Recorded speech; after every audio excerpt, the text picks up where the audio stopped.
Welcome back, ladies and gentlemen, to episode 96 of the ReelTok Podcast. I am joined alongside my gorgeous and knowledgeable co-hosts, Mr. Cam Walsh, 27, Mr. Tyler C.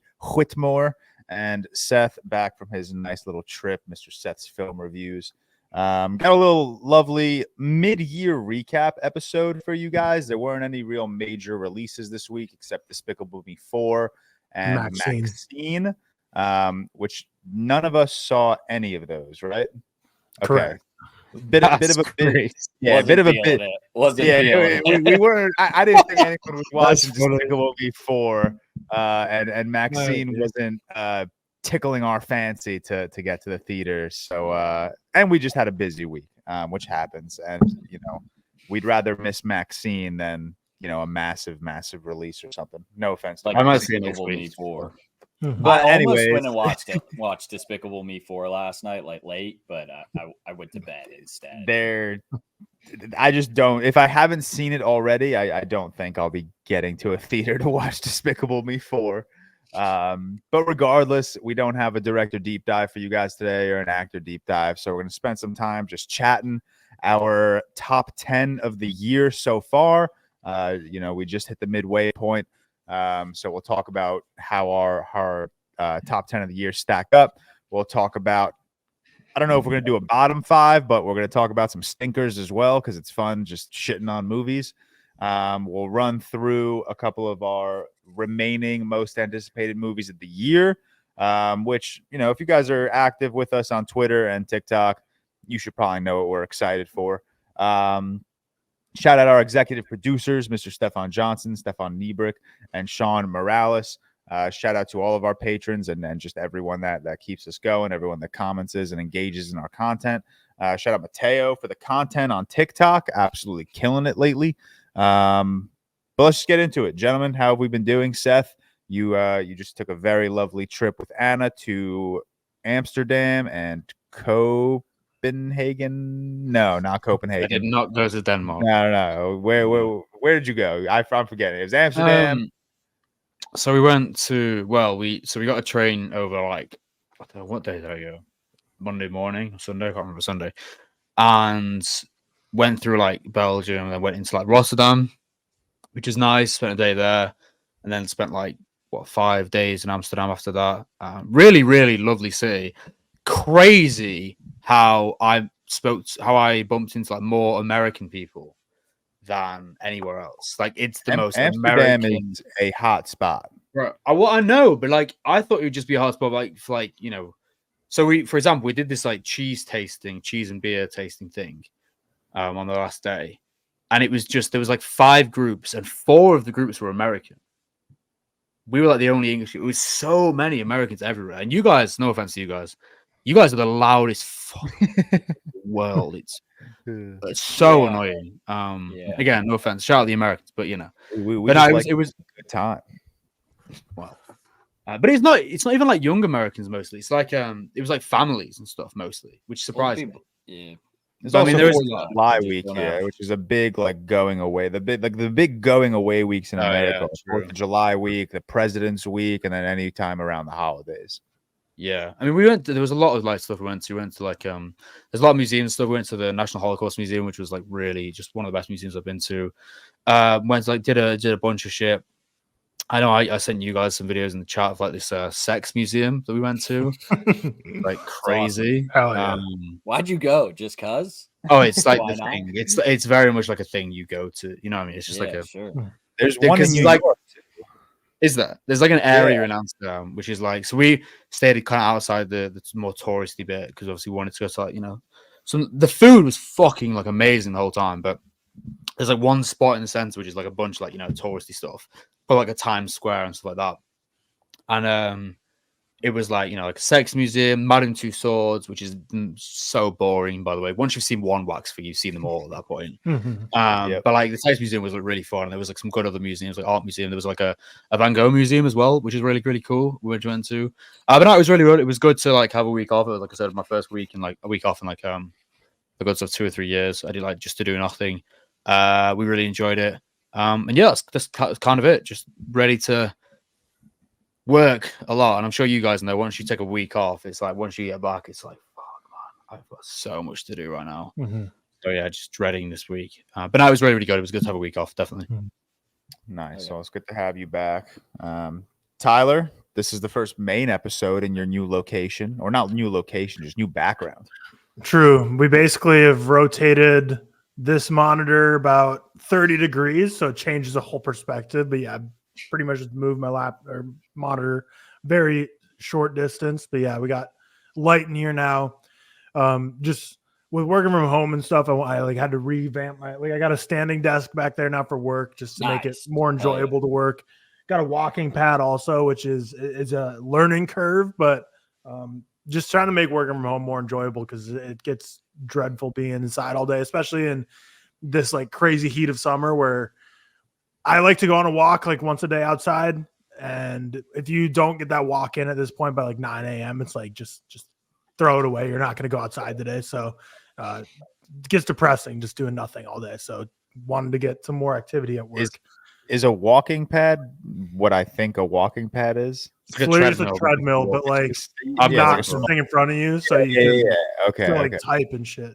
That's kind of sick. I would not be able to type and walk. Yeah, there's to say, I don't think you my kind of be slow. There. Like if you put it slow, it's all right. But if you put it like any fast, you can't. It's a learning curve for sure. Like standing desk to me, very easy to adapt in terms of like I can stand and work and do whatever. But once you add in the walking, even at a super slow pace. So like if I'm like deep in spreadsheet work, I won't be doing any walking. And usually I'll be sitting so I can like lock in. But if I'm like more reading stuff and like analyzing stuff and not having to like type and click a ton of shit, then I'm like, okay, I can be like walking or whatever, standing. But no, it's been good. But this upcoming week, I'm traveling to Baltimore and Pennsylvania for work. So going to be gone Monday through Friday. So a long week of travel ahead. So flip side of what Seth's dealing with, like the week before you go away, like I'm prepping the house today, like getting stuff cleaned up and in order and trying to get some TikToks prepped. Got to get this all edited and scheduled for while I'm gone. Cause less than 24 hours from now, I'll be on a flight across to the East Coast. So should be, it should be a week. Work travel's fine. I don't love it. Some people, it's one of those things like once you get out of college and like start traveling for work, or you hear your friends are like traveling a lot for work, you're like, damn, that's so sick. Like your company just pays for you to travel everywhere, which I felt that for like the first like month, like years ago when I started work travel. And then like after that, I'm like, dude, work travel fucking sucks. Like no one likes to do it. It just takes time away. Like 1% of the time, and that might be generous, you're going somewhere like you want to go. The other 99% of the time you're going, like at least like Cam, when you travel, like you're always in like place where I'm like, I'd like to go there, but I feel like most of the time I travel, I'm like, man, I do not want to be. I haven't had to go to the East Coast. The East Coast is not my favorite place. Sorry, George. What? I've been to Massachusetts. That's about it. Or like Boston. All right, so you've been to the fake states. You got to come to New York. I'm not a city guy. I don't know. I travel the East Coast all the time for work, which sucks living in Arizona, because that means like every day of travel is like it's like the whole day is thrown away, because that's like because both my flights have layovers, so it's like a 4-hour flight, 2-hour layover, then another 3-hour flight. So it's like that's like your whole day, and then you include the 3 hours of time zone changes. That makes it a 10-hour travel day, and you're like, it's just you wake up, travel, and you get to your hotel and go to bed. It's just a waste of a day. Yeah. But getting prepped for that. We'll see how many TikToks I prepped. We all always discuss how TikToks just like ass lately. So we'll see if I have the motivation to make 6 TikToks today and just put them in my drafts. But we'll see. But other than that, been a solid week. Been a really lazy week for Riley and I, just hanging out around the house. I've been watching a ton of movies. She's been playing a ton of video games.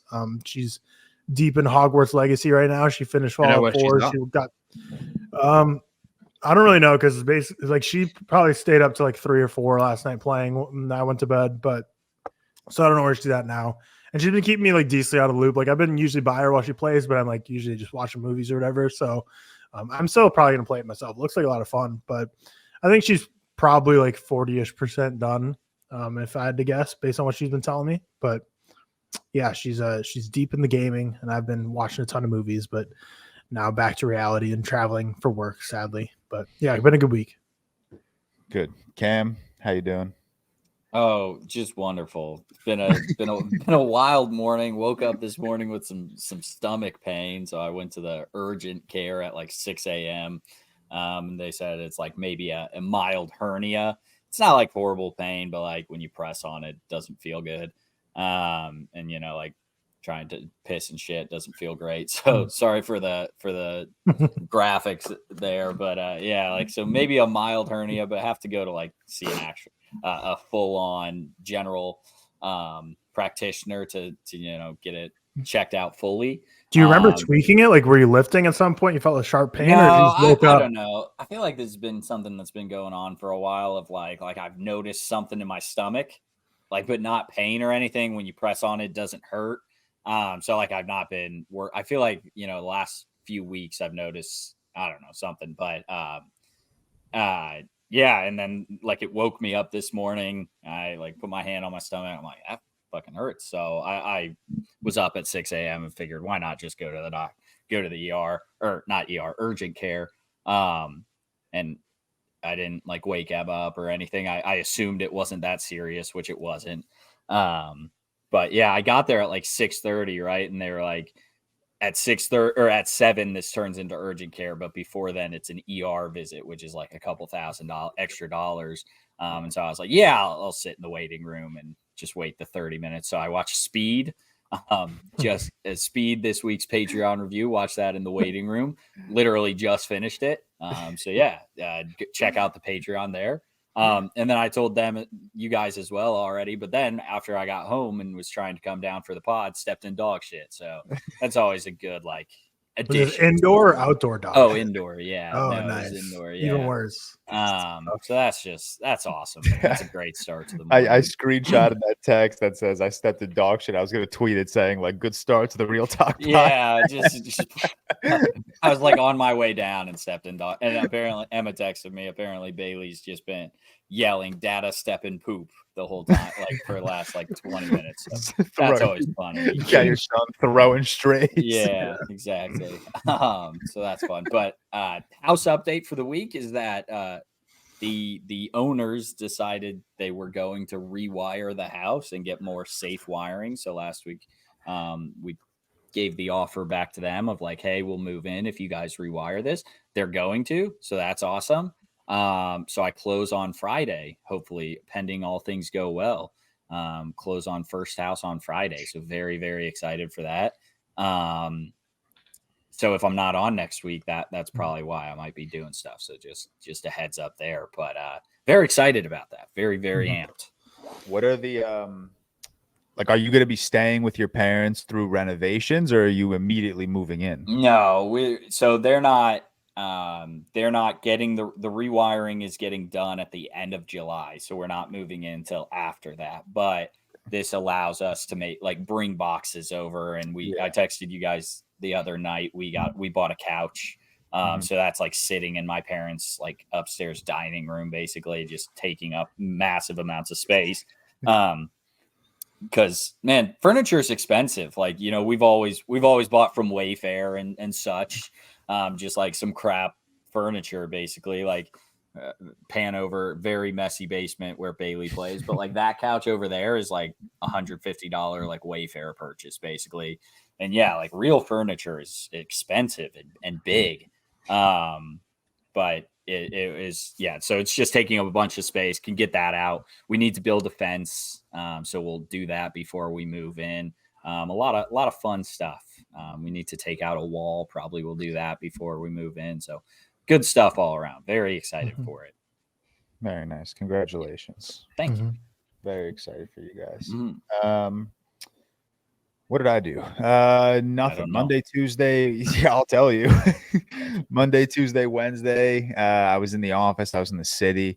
I feel bad about complaining about the heat in New York when Tyler's living through 120 right now, but it's all relative, you know. Yeah, this sucks. I've been wearing t-shirts into work and then changing into like my polo shirt or my button down just simply because of how much I sweat on my commute to work. Like the temperature outdoors is not terrible, especially at the time when I go to work, which is like 7:30, 8 a.m. It's still like windy. It's not like the sun's like high in the sky and you're dying. It's the subway. Fuck the subway. It is a sauna down there, dude. It is so miserable. So like the heat's just been killing me. especially in the morning before work. I went home Wednesday night. It was the 4th of July on Thursday, so I spent the week at home with my parents and Victoria and my sister and her boyfriend. They came in from Charleston, which was nice. And yeah, we just hung out. 4th of July, we just kind of chilled. We're not big we're not big celebrate, go out 4th of July people. So Victoria and her family they're members of a country club, and the country club puts on this really nice fireworks show every year. So we got dinner there. And then we just watched some fireworks, which was really nice. Friday, I had to work, unfortunately. It's not like a true long weekend. We only had 4th of July off, so I worked like half a day. And then I went to my friend's house, and we just kind of spent a couple hours by her pool. And yeah, today's Sunday. Yeah, so yesterday, Saturday, I got out on the boat with Victoria and a couple of my friends and my sister and her boyfriend, which was nice. It was pouring rain in the morning yesterday, guys. Like, I woke up at probably like 8 o'clock to go play tennis, and on my drive to the tennis facility, it was raining so hard that I considered pulling over and waiting it out, because I genuinely could not see in front of me. Like, the windshield wipers were not moving fast enough to stop the amount of rain that was just drenching my car. But the day ended up turning around, which was very nice. It ended up being a bit humid, but I think the rain in the morning scared everyone away from like getting out on their boats. So the water was empty, which was really nice. So we had a nice quiet day, and then we just had a barbecue at night. And that was it. Yeah. And then I came back last night. I watched Speed, which we'll talk about on our Patreon review. Tyler, I also just remembered that the two of us watched AGGRO Drift. Do you want to do like a formal review, or do you want to just like talk about it quickly while we go through our what have we been watching? Because I think when AGGRO Drift came out, it had to be like a month and a half ago, so we're a little late. We can talk about that when we talk about the worst of the year. Oh yeah, true. So true. Hell yeah. Oh, that was funny. That was a good one. But all right, with that, let's get into what we've been watching. Seth, I'll kick it back to you. I'm assuming not much since you spent the week away. Game of Thrones, though. Oh yeah, yeah. Most of what we watched, like, they didn't, in the hotel we stayed, they didn't have a smart TV, so we couldn't have like Netflix or anything like at night. It was mostly like it is. New really hotels is. should have that. Like that. I've not been to a hotel in years that doesn't have that, which was weird. Yeah, same. So it was like, one of those hotels where it's just, so it was like, well, cable TV, I know you guys call it, but it was just cable. Yeah, it was just changing through like 3 channels. Comedy Central, so it was just like Friends episodes. Classic. Like Modern Family. I don't watch Modern Family. I don't really know what it is, but Friends is cool. I love Friends. And then like these terrible reality shows and stuff that were just like flicking through, and Family Guy. But I did catch War of the Worlds. I got to watch that the other day, which was kind of cool because it was like one of the channels like film one. It was Tom Cruise's birthday, and they were doing like runs of his films. War of the Worlds is a cool film. Watch that. Mm-hmm. I haven't seen it since I was a kid. It's cool. Not like Spielberg, one of my favorite Spielberg by any means, but it's this cool moments, and Cruise is great. On the flight home yesterday, and then on the train, I watched Heat on my phone, which is, as Michael Mann intended. Felt like Cam a bit. That was weird. And then Friday night, I watched Lost Highway, which ended up being like my most wordy review ever. Which So I didn't read it though because I haven't watched it yet. Don't read it. Yeah, George, you should read it actually because I will read it because it would like kind of make, because I think I've seen like 8 times now, and I'm getting it like more. I'm just like, the more I watch it, I'm just picking more things up. So I thought it was quite good. I just like want to rewatch it. I need to rewatch it because that was the one where you and I talked about it on the pod on the Patreon. The whole episode was pretty much me just asking you what the fuck happened. So that was interesting. I do like doing the kind of, because it wasn't a very, when I read it back, it's not a very good review. It's those like Yap reviews where you just talk about just like what you think and shit. It's my cool. Hitman review and your your Kinds of Kindness review, your second one. Oh yeah, my Kinds of Kindness. It's like that where you just like sort of talking. It's cool. I like it, enjoy it. And then, like Tyler said yesterday, me and Anna started watching Game of Thrones season 1 again. Well, we're doing, whatever, the whole thing. I never actually watched season 6. I don't know if I told you that, guys. Season 6 is like one of those what I see on Twitter where it's like people either love it or hate it. I think it's mostly like readers or non-readers, kind of thing. I haven't read the book, so I have no idea. we watched when I originally watched it, we watched 1 to 5. That was like 5 years ago. So my memory is like, you know, not as good, but I remember like a lot of it, obviously.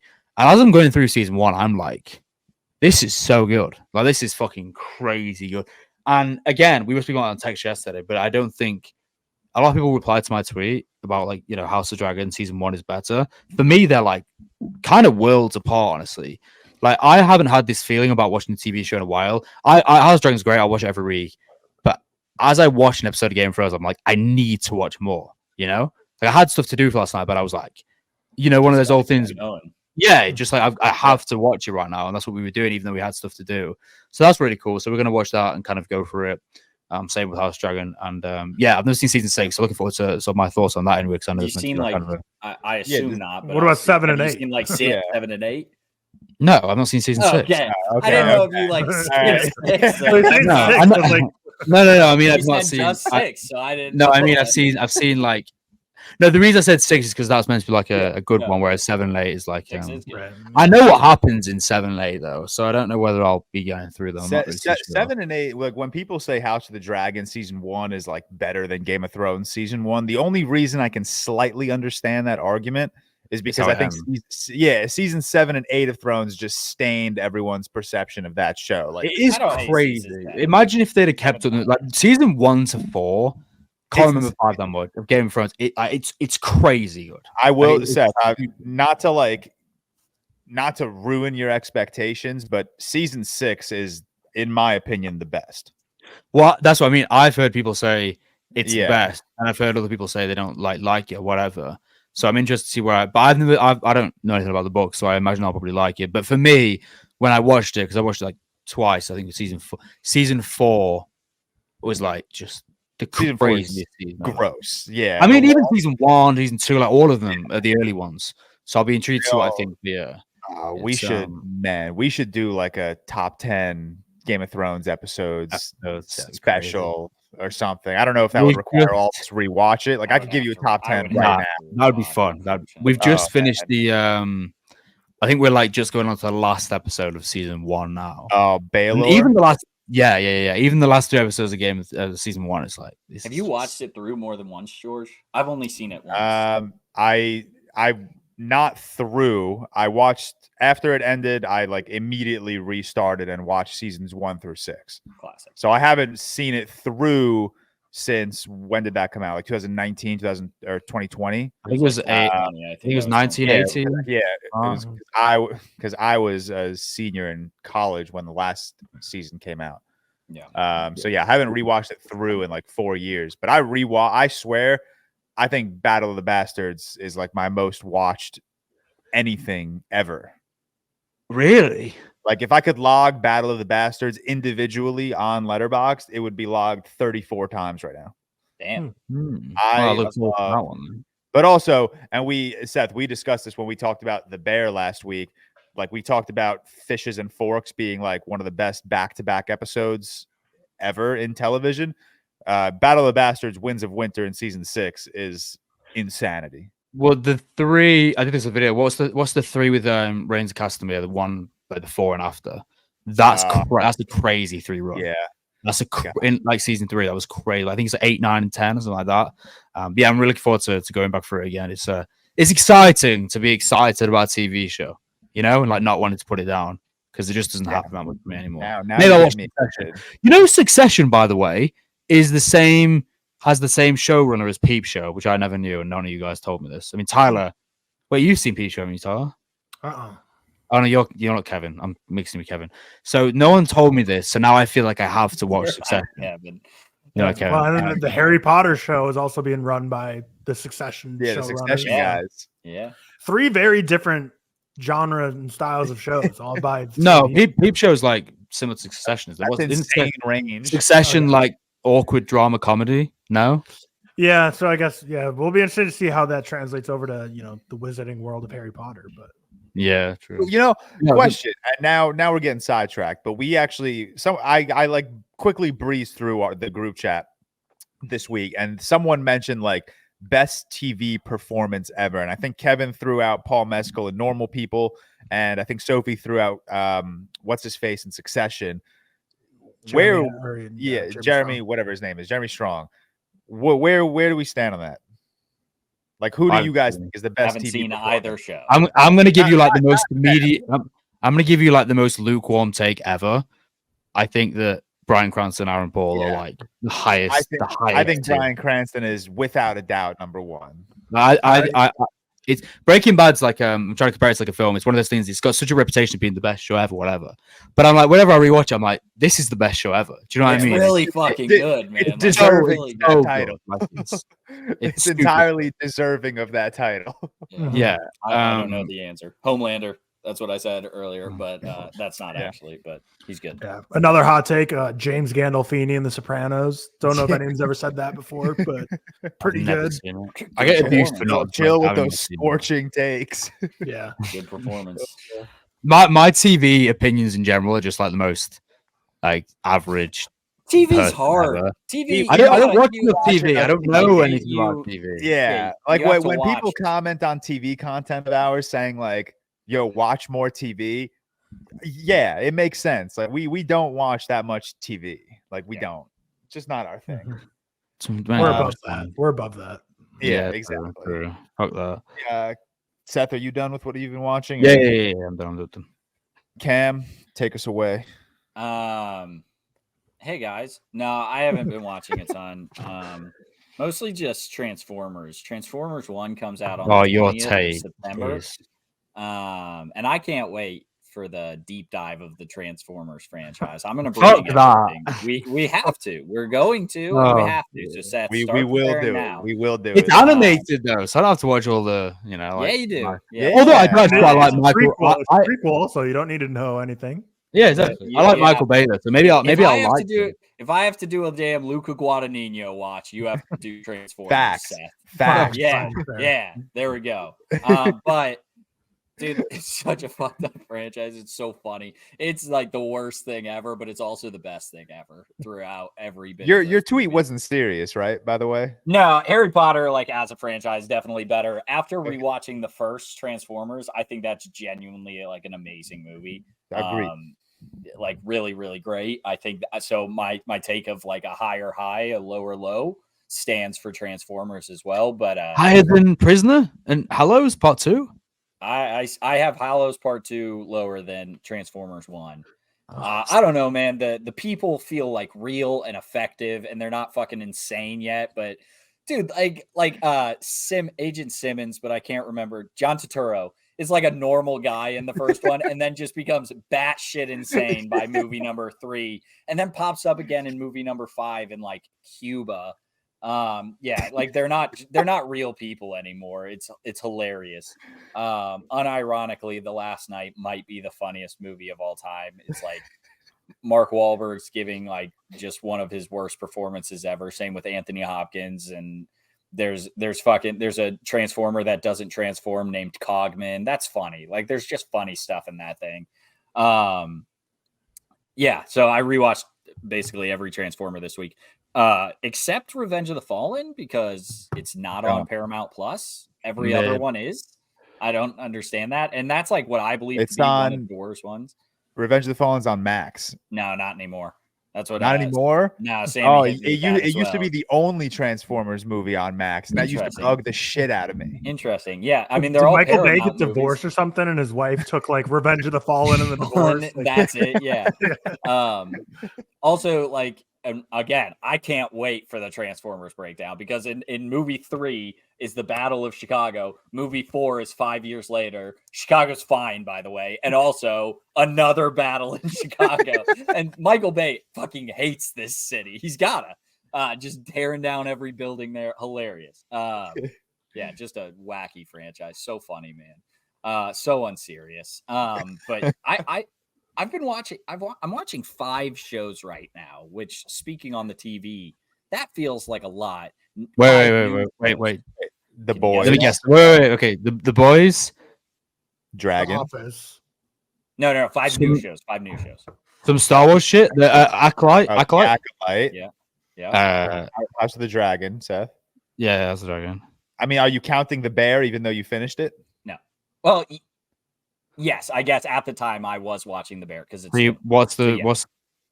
Presumed Innocence, the show. Oh, the Jake Gyllenhaal one. Yeah. So, you watching that? Yeah, I'm watching it. Is it it's good? Fine. It's a fine thriller. It's pretty it's pretty straightforward, at least so far. We think we know like the mystery. So if we have ended up guessing it, it'll be less of a fun show. But for now, it's fine. It's probably 4th on the list, The Acolyte 5th. And then like House of the Dragon, maybe, then The Boys, then The Bear. Is it an Apple TV one? Yeah, it's Apple TV. So that's like new for me. I feel like 5 shows is crazy for a summer. And then like Tyler mentioned, rewatching The Office, doing like the super fan episodes right now, which is just more content. It's like 35-minute episodes. They're funny. I mean, The Office, hot take here, guys. The Office is a funny show. We're giving crazy TV takes. Just watching that shit. Like the episode last night we just finished the episode where he burns his foot on the George Foreman grill. It's just so stupid, like, man, but it's such a funny show. Dude, I swear I see an Office clip on Twitter or TikTok like once a week, and it's always the same clip. It's always the clip where Michael walks into the office after hitting Meredith, and he's telling them that Meredith got hit by a car, and they slowly unravel that Michael hit her with the car. Yes, dude, that's like, so funny. Pam immediately goes, Michael. It's the funniest shit in the world. Yeah.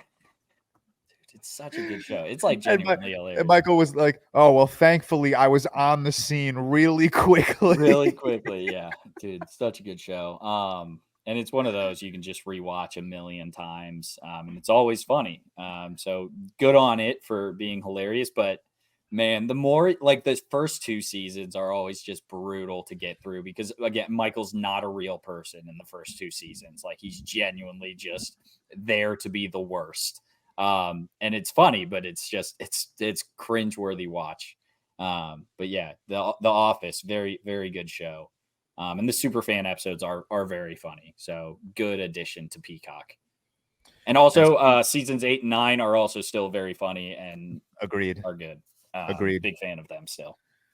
Speaking of House of the Dragon, I think we've mentioned this, but I know we get a lot of comments asking. We're gonna do a House of the Dragon like full season 2 breakdown after the season is over. There's no point, like these episodes come out on Monday, so or Sunday night, or like our episodes. Monday for me. Yeah. Sunday night, Monday morning. But either way, we'd be like a week behind basically if we reviewed every episode as it came along. So instead, we're just gonna do a season 2, like the Last of Us we did last year. We'll do like the Last of Us. I think we did this for season 1 too. I think there are very few. I'm pretty sure. I think we did. We've only done it, I think, for House of the Dragon and the Last of Us. Yeah, I don't think we've done this for anything else. So season 2, we will do a full 97? X-Men 97, right? We did the full episode. The Bear. I'm the Bear. Bear too. Yeah. Wow. Okay. Justin. My bad, guys. Jesus. Tyler, what have you been watching? Yeah, I've been watching a ton of stuff. So start of the week, rewatched Boyhood again. One of my favorites of all time. Was on the Love, Death, Movies podcast. I believe that comes out Tuesday this week. Wednesday, maybe. I think it's Tuesday. But Harry's in Australia, so I never know when he says the day it's coming out. I never know is that like my day or his day. So if you want to hear me talk Boyhood with them, very fun chats. It was probably like an hour and a half discussion. So go check that out. Watch In a Violent Nature, which we'll kind of talk about a little more when we get to like our worst of the year. But I don't know if it's in like my bottom 5 of the year. So I don't know. Yeah, it won't be. So I'll expand on it a little more now. But I just really didn't like this, man. It's been hyped up so much as like from the perspective of the killer, but it kept switching perspectives to the victims. I was like, what are you? I thought like this was going to be such a cool, like I was excited to see like fully through his lens, just like what him tracking down these people, but it just kept switching perspectives. Like maybe half of it max was from the perspective of the killer. And beyond that, it was just I thought this was going to be way slower than it ended up being, which I saw a lot of people commenting about on Twitter, and I didn't really understand how egregious it would be until I watched it. But there's way more kills in this movie than I thought there would be, which normally from a slasher is like a good thing. But from this, I don't know. It's just like it had a bit it was going for, and it just did not commit to it. And that was just like a very frustrating experience. Like there's some cool kills, but I feel like that's like the absolute bare minimum for any slashers to like give you cool kills. Like you have to do something beyond that. And this in a violent nature is so avoidance, like just avoiding committing to what they're trying to do, and it was just really lame. Then watch AGGRO Drift, which George and I can talk about a little later. Was not a fan. Struggled through AGGRO Drift. Yeah, I mean, like it's painfully obvious what it's like going for, but it's like it's not a movie I enjoyed watching. Like it's just like a bad movie that I don't ever want to watch again. But then after that, I needed to clean my palate with some good movies. So watched Collateral for the first time, loved it. Rewatched Night of Cups after that, liked it a whole lot more this next time. And then had to bring myself back down and went through Despicable Me watch and watched Despicable Me 3 and Minions. Hated both of those. Despicable Me 1 was kind of just like, I feel like, I don't know. They struck gold, I feel like. I get Despicable Me, the first one, I genuinely really like. I think it is a good movie. And then like everything after that was not good. That's the only one that's good. There's a person on TikTok who dresses as Vector, and all of his TikToks are as Vector.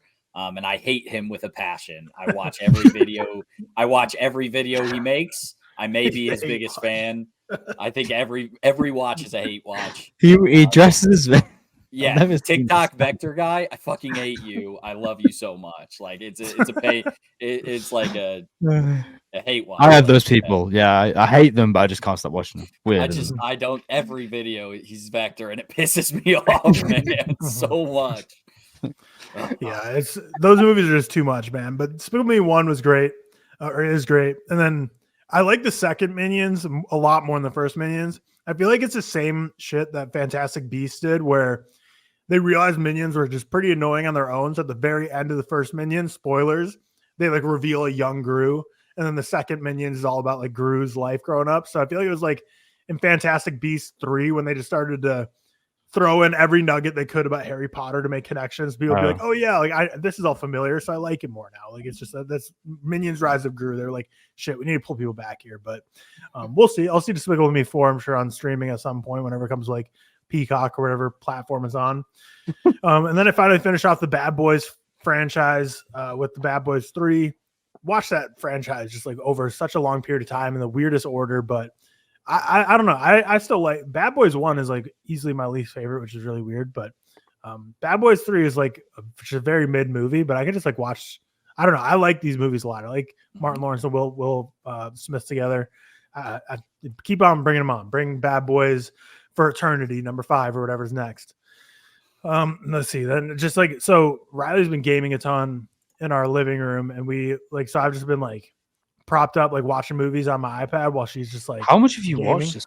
Jesus Christ, a shit ton. You've been harm because we've just been having a lazy because she's just been grinding Hogwarts Legacy, and I've just been like chilling watching movies, but like we're like cohabitating in the same space, but like each doing it in our own interests. Because you know she's gaming and it's one person. What's she playing on? PS5.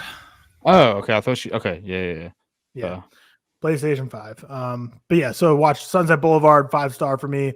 News from Home. George, I saw you watch that, and that is like a horror movie for you because there's so much New York City subway footage in that. I don't know how you made it through that movie without having panic attacks from just seeing this New York City subway. But that movie was really personal and special to me. Watch Speed, which George, I know you watched like half of it while you were on public transportation. That's a wild movie to watch while you're on public transportation. Dude, I was sitting there on the train watching this movie. I'm like concocting escape plans in the event that I would be thrown in that situation. I'm like, if this train is put in that situation, what I'm not do gonna I lie, do? I nailed what they did. I said that's what I would do, and then they did it. I'm like, I'm the fucking writer. Look at me, I'm the writer now. So, yeah. Nice. Well, we'll get into that in the Well, we're not spoiling it. Yeah, we'll get into that on Friday for the Patreon reviews. So become a patron if you want to hear us talk more about Speed. And then I watched. So I love Sunset Boulevard, and then I watched The Private Life of Sherlock Holmes, another Billy Wilder. It's such a weird one to go to after watching. I loved it though. Like I just love like. No, I know it's just like it's so. I haven't seen it. It's just unknown, isn't it? Like compared to these other stuff. Definitely, yeah. It's like it's one of the, like Seth, I feel like you probably went through this when you first like started watching Bergman or Lynch, where it's like I think Billy Wilder could probably be my favorite director of all time. So I'm like scared to just like watch everything he's done. So I'm like, I want to savor it. I want to like slowly go through it because I'm like so in love with his movies. So yeah, well, obviously he has the big ones like Some Like It Hot in the Apartment, which are like going to be next on the list. But yeah, it's fun to diving into his whole. No way you don't like Some Like It Hot. Shit is so fun. No, I'm sure I'll love it. And same with The Apartment. Like there's no way I don't love those two movies. But yeah, and then big M. Night rewatch. Well, first watch for The Village and The Visit. I've never seen either of those two before. And then rewatch The Happening. But The Visit, fucking creepy ass movie, man. And I hate that the kid's name is Tyler. So like the freaking grandma kept calling Tyler's name creepily. I'm like, I don't like this. Change the name. I don't want to be in a horror movie. I don't need to make it more creepy for me. My favorite line in any movie ever comes from The Visit, where the grandma asks, "Why are your pants so low?" And Tyler's response is, "Because I rap." I mean, valid. It's so funny. That is the single funniest response he could have given in that moment. And he does his rap in the end credits, like goes pretty hard, honestly. Like, damn, okay, he's got some motion. And then we'll ended last night with Twister, which is another Jan de Bont picture who did Speed. And then I was texted George about this. I was like, Haunting of Hill House is like obviously one of our favorite limited series, but I know it's based on a book. Actually, I have the book on the bookshelf right over there. But I didn't realize it was adapted into film twice. So there was initially, they're both called The Haunting. One was in like the 30s or 60s or something. And then Jan de Bont, who also directed Speed, Twister, and like Tomb Raider. He hasn't directed a ton of films, but did Speed and Twister, which are like the big two that people know him for. He also directed a Haunting of Hill House adaptation, like 1999.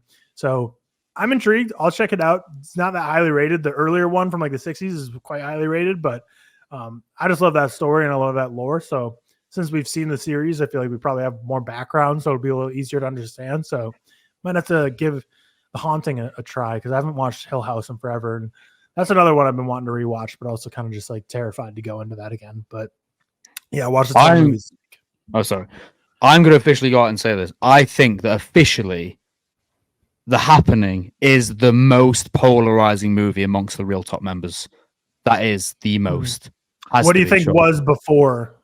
It's always been actually. No, it has. No. Yeah, you're right. You're right. I like it, but I'm not like. Yeah. I watched them all, but I think that's now the one. I can't remember what it would have been before. Maybe like.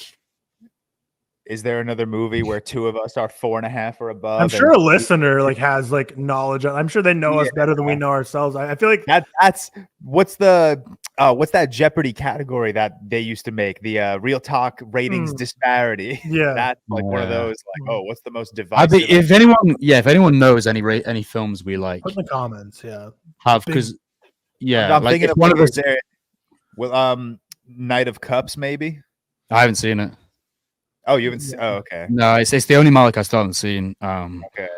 So many of them like 3 of us love and 1 don't. Like I was thinking like Challengers, but I'm like that's 3 versus 1. Like it's rare to find a 2 versus 2, which is like The Happening. Yeah. So, but there has to be at least one other one. There has to be. Yeah. Let us know. Let us know. Mm-hmm.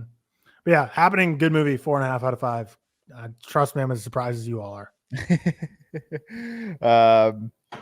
All right. I mean, I didn't watch shit this week. I'm sorry, guys. AGGRO Drift, which again, Tyler and I will talk about down the line when we discuss worst of the all time. I also watched The Family Affair, the new Zac Efron, Nicole Kidman flick. Why? Where did that come? I thought for some reason I thought it was a theater release, but I'm seeing everyone post clips of it. So is it streaming or what? It's on Netflix. If it was in theaters, okay. I was never watching this movie in theaters, but it was on Netflix. I forgot to mention this in What Have We Been Doing last Sunday. Victoria and I went to a Mets game, which was fun.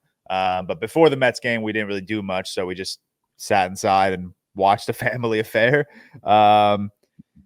Zac Efron, hilarious career trajectory, I think. Goes from like an almost Oscar-nominated performance in The Iron Claw to Ricky Stenicki and A Family Affair. 2 movies which he's very funny in. Like he's very funny, he's very charismatic. It's very easy to just fall in love with like him as a comedy actor. But I loved like after The Iron Claw, everyone was like, wow, this was awesome for Zac Efron. Now he's going to start being cast in these like very serious roles. And he pretty much just pulls an Adam Sandler and is like, "Fuck you! I'm gonna go do Ricky Stenicki and A Family Affair." To be fair, they might have been shot like around the same time. I hope. Yeah, One can only hope. Yeah, Family Affair. It's not good. It's got some funny moments here and there, but it's not very good. A bunch of rewatches, believe it or not. I do be rewatching movies often. Furiosa. Yeah, Furiosa.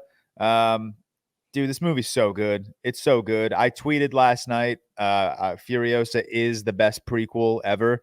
Are we just saying films with that? That's a good question. Like just the best prequels of films or any media? Yeah. No. I'll just go films. I'm not including like Better Call Saul or something. I was going to say like Red Dead Redemption 2, show a video game. I would probably agree. I can't think of any prequels. Maybe I saw someone say the Godfather 2, but then again, that's a sequel. It's a sequel. It's a flashback. It's a pre-sequel. It's got both. And then like someone said on Twitter, because someone tweeted this, I think. They said Good, Bad, and the Ugly, but again, they're not connected, so it's not a prequel. I just don't know. I can't think of any better than Furiosa. Yeah, if memory the only other one that came to mind was Godfather 2, and like that's even up for debate if it's even considered a prequel. But I was looking at like all my 5 out of 5s, and Furiosa is number 1 for me when it comes to prequels. Rewatched Everything Everywhere All at Once, which I've been rewatching pretty often lately. I like this movie more and more a lot. I know it's fallen to like there's like that one viral tweet that goes around where it's like, watch this movie now before some annoying person on Twitter tells you it's bad. But I love this movie, truly. I think this movie is so fucking good. Cam convinced me to watch Transformers Dark of the Moon because of all of his tweets. It's so great, man. Which I think that is the funniest Transform. I mean, granted, I haven't seen Age of Extinction in a long time, but Dark of the Moon had me losing it. Like, it's so funny. It's so funny. It is. But Age of Extinction and The Last Night are funny because you're laughing at the movie. Yeah, all right, that's fair. Like, I'm laughing with Dark of the Moon. Like that clip that you tweeted of him just like kicking the shit out of his engine, hysterical. Oh, is that that one? The one that isn't that what Alex tweeted? Like, the one that Alex tweeted and went viral. I just took that video from Alex because I knew he tweeted. I knew he had it pinned, and it's just a funny movie. But yeah, is Bumblebee within the would you rank that within the Transformers films? Yeah, of course, yes, okay. Yes. It's not Michael Bay, is it? Dude, the silliest thing. Just again, the franchise, like they start off and they're all coming to Earth, and then like by the 5th movie, they've been there since 2000 BC. Dude, I always question that the end of Transformers 1 ends with Optimus Prime basically being like, if you're out there in the stars, we have finally found our home on Earth. Yeah. And then you have Transformers. What's the one that came out last year with what's his name? Rise of the Beasts. Yeah, Rise of the Beasts. That's technically a prequel. And it's like, all right, they've been here for decades now. It's hilarious. It's absolutely hysterical. Yeah. Continuity non-existent in this franchise. That's but I am excited for Transformers 1. I do think that looks funny. And then I watched Speed, which we'll talk about on our Patreon review this week on Friday. So take a look at our Patreon if you have not. But all right, let's get into the bulk of our episode. That kind of wraps up what have we been watching. We're just going to go through our top 10. We'll go around. We'll do 10 through 6. If you want to talk like briefly on each movie, we can. And then we'll go around one by one in our top 5. And that's kind of where we will go a little more in depth. I will a quick disclaimer for myself. I do have the Roger Federer documentary in my top 10. I'm going to exclude it. I'm going to keep this like true feature film for now. Take Bluey out of your shit right now. Oh, do you have Bluey? Yeah, it's like 2. You guys do whatever you want. I'm just saying. I have short films included, not including Owen's because that would be biased. And I am going to exclude the Roger Federer documentary. I will tell you right now, it is in my top 5. And when I do like my true end of year, best of the year, I will include it. But for right now, I'm just going to keep it to feature length. films. So I'm not going to include the Fed doc. So I'm sorry, Roger, if you're listening. I love your documentary. Tyler, we'll start with you. We'll go. Should we say how many we've seen as well? Oh yeah, we could say I redid my list, so I don't have it all. But yeah, you guys say how much. I've seen 30 exactly. I will count mine very quickly. 13 or 30? 30. Okay. Shout out Jennifer Garner. Good movie. Sophie will appreciate that. 13 going on. Is it 13 going on 30? Yeah. That's the one. Yes. Okay, I get it. No. All right, I'm at 46 if we include the Fed documentary. Otherwise, I'm at 45, and that does not include short films. By the way, that is feature length films. Yeah. I'm at 43. Wow, Tyler, I'm so impressed by you. Last year, you would have been on like 362. Yeah, by now. Tyler would have been. You have been. This year, you've been prioritizing that real shit. Yeah, I like. I'm at 24, not including short films. I guess if we're not doing that, I was at 20 when this pod started. I'm like, man, have I really not seen that many? But apparently, the last like 6, I haven't. I have not logged or put on or letterbox lists. I've just been off my game. Yeah, so I've stopped including all of the releases in my 2024 ranking. Like I don't. Yeah. This is the only time I have done that. This is when it's easy, George. And then I have them all like listed out in the description of my list, but like my actual list only has 14 movies because like I don't give a fuck if Rebel Moon is better or worse than Spaceman. Like I do. It is. It's better than Spaceman. It is better, but I don't care. All right, Tyler, 10 through 6. Let's begin this charade of dudes talking about films. Damn it. Yeah. So my like 8 through 16, honestly, like 8 through 17, you could throw them all in a little Ziploc bag of pieces of paper, ranking them all, and just like pick them out of random order. And I'd be like, sure, that's a fine ranking. So I'm not like, there's a very loose ranking for like 10 through 8. I'm not going to go through all like my top 16, but I'm just saying like, if you look at my full like letterbox list, like 8 through like 16, maybe even all the way 8 to 20, like there's just not a lot separating those. But at number 10, I'll lock in Late Night with the Devil. Really enjoyed David Dastmalchian getting a chance to be kind of the lead man. And we also talked about this last week with Jesse Plemons and Kinds of Kindness, how he's like finally getting that chance to be the lead man. I think those are two guys who have shown over the decades that they're so incredible at being a supporting role in movies and adding so much through not that much screen time that it's cool to see them carry it over to being a lead man and still having the same level of charisma and excitement to their performances. Just a fun movie, quick, hour and a half long. I was never really bored by it. Very similar to like a network type of movie where it's I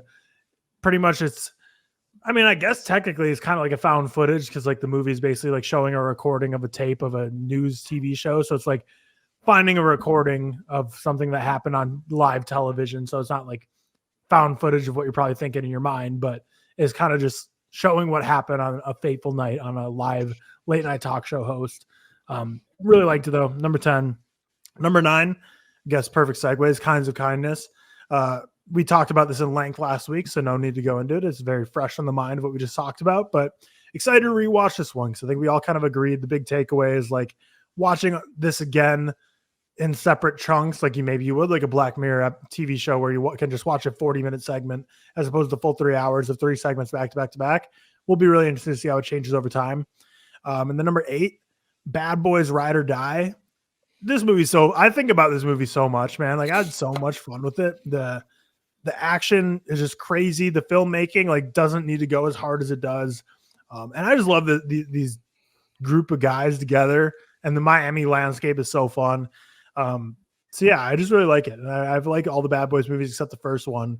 And I'm excited to see more, honestly. It seems like the box office is going crazy. Like that's still in theaters. It's not going to streaming. So I think that we're for sure going to see a 5th one if they're up for it.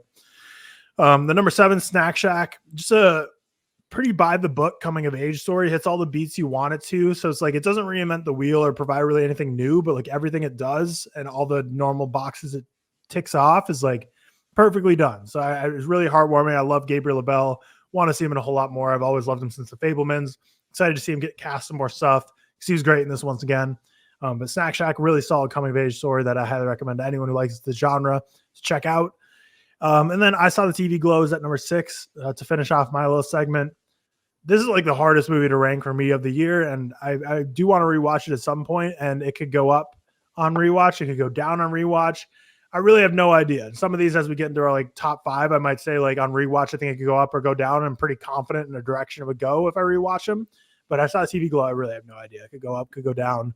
Hard one to really peg, but it was fun, George and I, when we dove into that. I don't know, probably been like 2 months ago now at this point to discuss that. But yeah, it's my 10 through 6. And like I said, like 8 through like 20 is all like pretty similar territory. I think Snack Shack's the first that I like really hold to a level that very endearing to me. But from like Bad Boys all the way down to like Horizon and American Saga, you could change them all around. And then Roadhouse is like the start of like this is the clear step down. Wow. Yeah, talk about a movie that went in one ear and out the other. There's a lot of those from this year, but I mean, there's from every year. The most of that movie for me, The Ministry of Ungentlemanly Warfare, is like a movie that I can't believe that's real. That movie, I forgot about that a second after I left the theater for that guy. Wow. I legitimately forgot Roadhouse existed. They're making Roadhouse too. Do we want to give ratings? So, like, what were your 10 through 6 rated? Oh yeah, yeah. I'll do that quick. 10. So Late Night with the Devil is 10, 3.5, and then Kinds of Kindness 3.5. Bad Boys Ride or Die 3.5. Snack Shack 3.5. I Saw TV Glow 4. Awesome. Cam, we will pivot to you. 10 through 6. Great pivot. My number 10, and mind you, I have the Into the Spider-Verse short as well as the Bluey long episode in my top 10, but I guess I won't mention them. Bluey episode's fucking peak, but into my top 10 of full-length feature-length movies. Sorry. Number 10, The Ministry of Ungentlemanly Warfare, a 63 out of 100. He's not wrong. It's kind of an one year out the other movie, but it wasn't bad. It's just fucking stupid fun action, in my opinion, which I had a good time with. And I will say, like, when I had the Spider Within and then the Bluey episode in my top 10, I was like, I'm happy with this top 10. This is fine. But now that I've thrown the Ministry of Ungentlemanly Warfare in there, I feel a little like I haven't done my service of watching all that I could. Next up is Quiet Place Day One, a 67 out of 100. Not a bad movie by any means, probably the weakest in the franchise in my opinion, but still enjoyed it. I think after talking about it last week, maybe I enjoyed it less, but I didn't move it. It's fine. We talked it maybe last week or 2 weeks ago, whenever that was. So don't have to go into that too much. And then another movie that we've talked before on the pod is Bad Boys Ride or Die at 8. Also the same rank, the same as Tyler, 68 out of 100. For the most part, Tyler hit it on the head. Like the Bad Boys franchise, not bad at all. Not kind of, I'd expect it to take like a Fast and Furious turn, but it really doesn't. It's not horrible. And I enjoy them all for the most part, other than the third. I'm not a fan of Bad Boys for Life, but I think the first two and then Ride or Die is really good. Next up, everyone's favorite at number 7 is The Fall Guy, a 73 out of 100. I still think this movie is very fun. I enjoyed it. I don't know if it's like my favorite movie ever by any means, but I had a fun time with it. So I'm excited to watch it again and maybe show Emma and just be a silly little easy to watch movie. And then number 6 is Inside Out 2. So that's 70 or 83 out of 100, a 4 out of 5 stars. Again, it's a movie we've talked on the pod. Inside Out. First one's amazing. Second one's very good still, and handles all the emotions well. But I don't have to go too in depth for it because we have talked it already. But those are my 10 through 6. I like I said, I've only seen 24 this year, feature length. So I'm definitely not. I looked at my list from 2022 and it was like 125, and then last year was like 80, and this year I'm just slowing down, man. Kids. Honestly, that's a good thing because you're not watching as many half-star movies this year. Yeah, I feel like I used to like try like every Netflix release I'd watch because like I had it right there. Yeah. And how many of them were shit and you regret watching? I never regret watching shit. I regret watching okay movies, to be honest with you. I never regret watching shit because they're funny. which we'll talk some later, that maybe I don't regret watching, and maybe some I do. But yeah, I feel like I'd always get around to the Netflix or the Amazon Prime releases, and this year I'm just not doing that, not putting myself through like mediocre movies. So Good. Yeah. Thank you. Yeah. Appreciate Sure. that. Of course. Seth, let's go through your 10 through 6. Okay, so 10 is Kinds of Kindness at 3.5. Again, it's similar to what we were saying last week. Could go up or down after rewatch. But right now, I'm happy with it. Sat there. Obviously, we spoke about it last week in detail. 9, not been mentioned yet. The Monkey Man, or wait, no, not the Monkey Man. Monkey Man. Dev Patel's really, really good. This is where I go into 4 stars already. So it's been a pretty good year for me. Really, really great film. I think that Dev Patel has this kind of furious, passionate nature he tried to install into this kind of very inspired, the Rage, John Wick inspired, whatever action film. Laced in culture. I think it's really, really good. Had a really good time with that. 8, another one that hasn't been mentioned already is Kingdom of the Planet of the Apes. George, I don't think you've seen that yet, have you? No, I haven't yet. I really liked it. I think it kind of flips the franchise on its head, where the apes are the dominant force, and there's loads of questions about like technology and the progression of that, especially with the ending. And I think visually, it's one of the best as well. Really, really inspired, very kind of Avatar-esque in terms of visuals. Obviously not to the quite same extent. That's a 4-star. 7, another one you need to watch, George. It does count as a feature because it's 45 minutes. That's Kiyoshi Kurosawa's Chime that he released. Amazing, really, really great. Another masterclass in kind of mounting gradual intensity and paranoia, similar to what you see in the likes of like Cure and Pulse, and kind of goes around these kind of this guy everyday job sort of thing, but gets in beneath your skin unlike anyone else can. I haven't actually got that rated because it's like 45 minutes. It's tough to rate, but it is really, really great, and it still counts as a feature, so I'm including it. And then 6, another one that hasn't mentioned. I don't know if anyone's has actually seen it other than me. Still a really limited release, like theater-wise, cinema-wise. I think I got a screening for it before it came out, and that's The Beast with Leah Seydoux and George McKay. Really, really, really great. Kind of this kind of Lynchian odyssey, full of kind of relationships, romantic dissatisfaction, like loneliness, isolation. It kind of a film in 2 halves, and the second half really, caught me off guard. I won't say too much more. Leah Seydoux and George McKay are both incredible. Visually, I think it's up there with one of the best of the year as well. Just an allegory for human connection. This is bold and like ballsy as you can possibly get, because it's really like crazy in the most part. It works in its favor massively, and I think I'm very keen to watch more of the director's work. I can't remember what his name is. Bertrand Bonello, so I'm gonna watch more of his. That's 4-star as well. But yeah, that's my 10 to 6. Awesome. My 10 to 6. You guys are I gotta catch up. Like, I haven't watched Late Night with the Devil. I haven't watched Chime, King of the Planet of the Apes. Like, I feel like I'm missing like so many big movies. But also, I was going through like some horror releases, and I was like, maybe I should catch up on these. But then it's like, no, in a violent nature, everyone's shitting on it. There's one horror that you need to watch though, and you know what that is. Well, I'll tell you when I get to my. Okay, when you get to yours. There is one. My top 10. I'm kind of in a similar boat as like all of you, where like my 10 through like 15, you could rearrange them, and I wouldn't really care. So at number 10, I have Bad Boys Ride or Die. It's a fun movie. I really do have a blast with all the Bad Boys movies. My number 9 is Love Lies Bleeding, which I'm a little shocked to not have heard someone mention yet, but maybe that's just because you guys have it in your top 5, but I don't know. Love Lies Bleeding. Good fun. Kristen Stewart, obviously always a gem to watch on screen. My number 8 is The Fall Guy. I cannot deny just that movie. It's such a good time. It's so much fun. It's stupid. It's corny. The stunt work is awesome. I think Ryan Gosling and Emily Blunt are just really fun opposite each other. So it's still in my top 10. Bad Boys, by the way, is a 3 out of 5 for me. Love Lies Bleeding is a 3.5. The Fall Guy is a 3.5. My number 7 is also a 3.5, and that is Inside Out 2.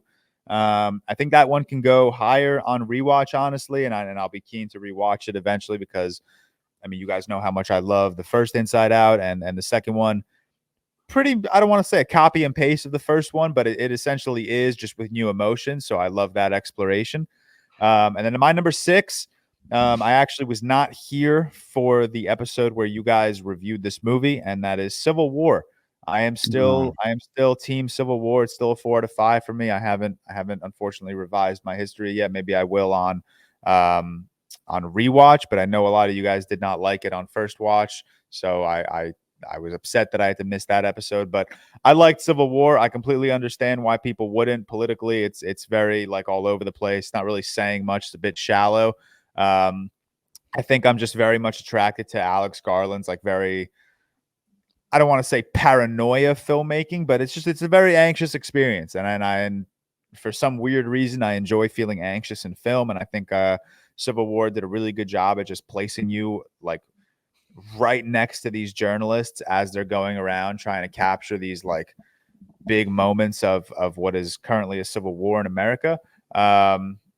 Not going to go too in depth. Again, you guys talked about it on an episode, so if you want to go hear their chatter about it a couple months ago. But that's my 10 through 6. So now we're going to go one by one. We will do our top 5. Tyler and Cam are stepped away. So Seth, I'll start with you and your number 5. Yeah, so my number 5 is what I was alluding to earlier when I said you need to watch this, George. The First Omen. Really, really great. I think, and I should say to everyone as well, I haven't rewatched any 2024 releases yet, so these are bound to change on rewatch. But I think The First Omen will do nothing but enter the top 5. Probably, I think it's that good.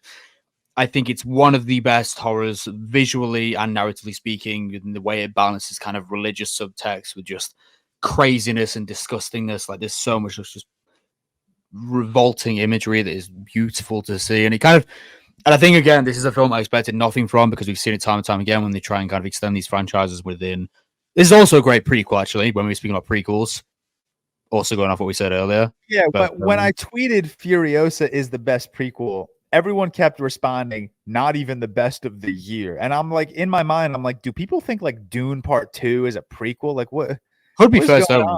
It could be First Omen. Yeah, First Omen they were talking about First Omen, but I was like, I didn't know that. Honestly, I did not know that. I haven't seen it, so I didn't know that was a prequel.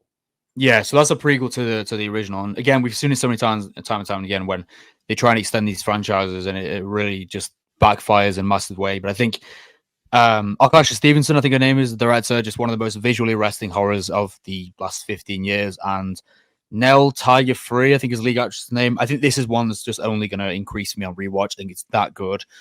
Really fantastic film. Am I just giving 5 right now, George? Yeah, just 5. We'll go around. 5, yeah, 5.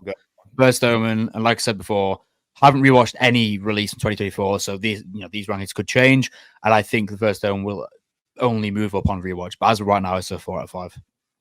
Fantastic. Tyler, your number 5. Yeah, and speaking of like not rewatching any films from this year, I've rewatched only one, but this is just a side comment I was thinking of. Let us know down below in the comments like stuff we've missed in this mid-year. There's like a good like check-in, and then I think by like the time October rolls around, we should like come up with a list of like must-watch 2024s for the year end, so we're like ready for the ReelTok Awards. We don't want to come into like the ReelTok Awards for people like, the First Omen's missing from Best Horror because only Seth has seen or something, or there's various stuff like that where people are like, you really need to see this movie for Best International Film or whatever. So start to think, listeners, of like movies that we haven't seen that might be a little more niche, or we just like kind of left off our radar that we definitely need to watch. The Beast. Watch The Beast. Definitely The Beast is on my watch list. Same with The First Omen, but let us know more down below. And same as the year goes on, just be like, make sure to include this. Actually, George, don't watch The Beast. I take it back. George, do not watch The Beast because you'll hate it. I'm not a hater. I go in with an open mind. Will hate The Beast. Tyler, you'll like The Beast. George, you will hate The Beast. Crazy. That's so crazy. No, I know you hate The Beast. Telling me I'm not intellectually capable for The Beast. Hey, that's not what I'm saying at all. Hold on, I'm on Letterboxd right now because I'm trying to find it, but I'm pretty sure Letterboxd has like a top 100 narrative features of the year currently. I'll find that, but like we should like save that list and kind of reference it whenever I guess we need to watch like big releases of the year. Yeah, and we need to make sure to get some stinkers in there too, because we're still going to do the worst of the year award for sure. Oh, yeah, brother, I have 4 half stars already. We got some stinkers. Cam, no, but you're at the start of the year, I know what you were watching. Like fucking I was watching some dog shit movies for like the month of January and February when I was still working from home and I couldn't really go outside. Dude, I was watching some shit movies. And some of them, Tyler. I was gonna say I still haven't given my number 5, but just because you're gonna jump over to Cam. But fuck, my bad. we definitely have enough contenders probably already for worst of the year. Oh my god! But there'll be more to come. We'll see. Hopefully, nothing we're like excited for gets in that ranks. Movies. If a Rebel Moon Part 3 is coming out, we can throw that in there too. The extended cuts. Oh, we should just have an award of like Rebel Moon Part 2, Rebel Moon Part 1 extended, Rebel Moon Part 3 extended. Yeah, worst Rebel Moon award. So my number 5 is Love Lies Bleeding. That's a movie I thought about a lot after it came out for a long time. I like just recently stopped thinking about it, which might mean it's time for a rewatch, but I really liked Love Lies Bleeding. Watched this in a cinema in Charlotte, North Carolina. That was a fun fact, but had a great time with this movie. I think both the leads, Katie O'Brien and Kristen Stewart, are incredible, but Dave Franco's great in this too. Ed Harris, I think is his name. The cast is great. Very fun movie. Wild movie, wild ending. I'm excited to rewatch it, but it's a 4-star for me at number 5. Awesome. My number 5, 75 out of 100. Again, another one we've gone fully in depth on is Kingdom of the Planet of the Apes. Big fan of the movie. Fun movie. I enjoy it. Comes out. It's like the lowest 4 out of 5 you can be, but it's a 4 out of 5. I think this has been a weak year for movies. But I obviously haven't like gone into the depths of it, like seeing more unknown releases like The Beast and other things, if they are great. But I think this has kind of been a weak year. So I don't know if this would be a top 5 on another year, but for now, shout out Kingdom of the Planet of the Apes. I love the franchise in general. So I'm happy it's there. Yeah, I was looking at like my list. Speaking of weak year, like my top 5 are all 4.5 and 5s. But other than that, my top 4 are. I love my top 4. Yeah, the highs. I'm like, the highs this year have been insane. Like 3 of them are on my favorite movies of all time list. But other than that, it's just I think it's been mid so far. I think it's been a very average year so far as a whole. Yeah, completely agree. My number 5, Tyler already mentioned it, is I Saw the TV Glow. Tyler said he has no idea what to do with this movie. I have no idea what to do with this movie. Every time I think about it, I like change my rating. I don't know. I doubt you've noticed, but this movie's gone from a 5 to a 4.5 to a 5 to a 4 to a 4.5 to a 5. Every time I think about it, I assign a different rating. So right now, it is my number 5 of the year with a 4.5 out of 5 star rating. Tyler and I went deep into it a couple weeks ago when we talked all A24 stuff. Good conversation. Really, it's such a tough watch. And the reason I have no idea what to do with it is because every time I think about it, I'll think about like different like narrative beats and different like allegories and thematic elements this movie's throwing at me. And some of them I like, some of them I do not like. I mentioned this on the pod. This movie gave me a full-blown panic attack the first time I watched it. The second time I watched it, I don't think it hit as hard, but I was still very frightened by what I was watching. And I don't know. I think like the further away I get from this movie, like the more just I'm thinking differently on it, and sometimes for the better, sometimes for the worse. But right now it's hanging tight in my top 5 still at a 4.5 out of 5. Definitely one of like the rewatch, definitely a movie from this year that I want to prioritize rewatching maybe twice before we like truly do our end of year ReelTok Awards stuff, because like I want to, again, I don't know what to do with this movie. I'm sorry. I don't have a reason. I just have no idea what to do with this movie. But let's move on. Number 4, Seth, what do we got? I imagine that 3 of us. No, I don't. Wait, I'll tell that back. Seth's doing his 5th one, right? No, 4. I've done my 5th because you weren't here, so I'll do a 4. Oh, okay. Yeah. Sorry, we switched the order. No, that's fine. So my 4, we reviewed it on here recently in detail. Linklaters Hitman, which I think that, funny enough, I think the three of us here, namely me, Tyler, George, and Cam, are higher on it than most from what I've seen. I really like. I think Hitman was brilliant. Definitely one of my favorites of the year. I think it's sleek. I think it's sexy. I think it's sharp. I think it's incredibly funny as well at the same time. Love Glenn Powell and I can't remember her name. Someone remind me. Adria Arjona. Oh, no, that's it. Yeah. 4.5 for me. So my first 4.5 of the ranking. So all my top 4 are a 4.5 or above. Mm-hmm. Nice. It's a good movie. Nice. Bouncing over to Tyler for your number 4. Yep, my number 4 is Furiosa, a Mad Max saga at 4.5 stars. Great movie. Obviously, we talked about it in length. I agree wholeheartedly that I can't think of a better prequel than this. Transformers: Rise of the Beast. Oh shit! I forgot about that one. Yeah. No, you did not forget about that one. I'm googling best prequels. It's not going to be there. Cam's the king Transformers glazer, but it's not going to be on that list. No, dude. Obviously not Transformers. Right? It's just so crazy that Furiosa has so many people that like doubt that movie still, like refuse to see it because it's if it were good, it would have so awesome. People need to watch it. But whenever I tweet about it, I get so much shit in the replies. Like it looks terrible all the time. If it were good, it would have been. Yeah, film Twitter isn't real. That's like Max. Maxine is just like another reminder, like I tweeted, where it's like literally everyone loves this movie, but everyone on Twitter, I haven't seen a single person on Twitter like Maxine. It is but weird.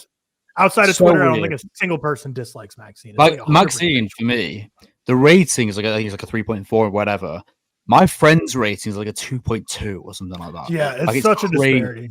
And it's so weird too, because like everyone when they comment about Maxine or any X or Pearl, like act like they're like the one who doesn't like it and everyone else loves it. Whereas like everyone on Twitter, I've seen the same take of like being like these movies are bad and like Maxine's bad. Really, I see weird. a lot of Film praise. Twitter's so For the, separate. I see a lot of praise for the other two, just not Maxine. Maybe I'm just the best tweets in that universe are this franchise is super fucking weird and it's like X2 Malcolm X. Yeah, that's all this morning. I've seen that same like tweet like 6 times and every time I laugh. Give it a like. like. My number 4. Moving on. I should note movie news wise, F1 just had its teaser trailer release. So if you guys want to watch that, because I know we're going to talk it a little bit at the end of the pod. So yeah, F1's trailer just released mid pod. Can we live watch it on the pod? I've already watched it. I'm sorry. I have already watched Queen would strike us down. I was asking more for like copyright issues. No, we cannot. Basically, just We Will Rock You. We Will Rock You. Yeah, which is good song. Good song. But my number 4 is Challengers. Started off as a 5 out of 5, still very good. And I definitely need to rewatch it. But as I've thought about like other ones that are above it, I'm like, I think I like those more. 91 out of 100. Big fan of Challengers. We went into it very deeply on the pod, and George and I had a nice little back and forth on that episode. But I don't know. I think he's still crazy, man. I think he's still nuts. Challengers is great. But yeah, big fan. 91 out of 100. I don't know if I said that. Hey, listen, you might see Challengers pop up on my list shortly. I mean, that's like fucking I think if you mean like bottom 5, that's fucking actually insane. No, it is not. I'm not that dumb. It is not on my bottom 5. My number 4 is also a 4.5 out of 5, and that is Monkey Man.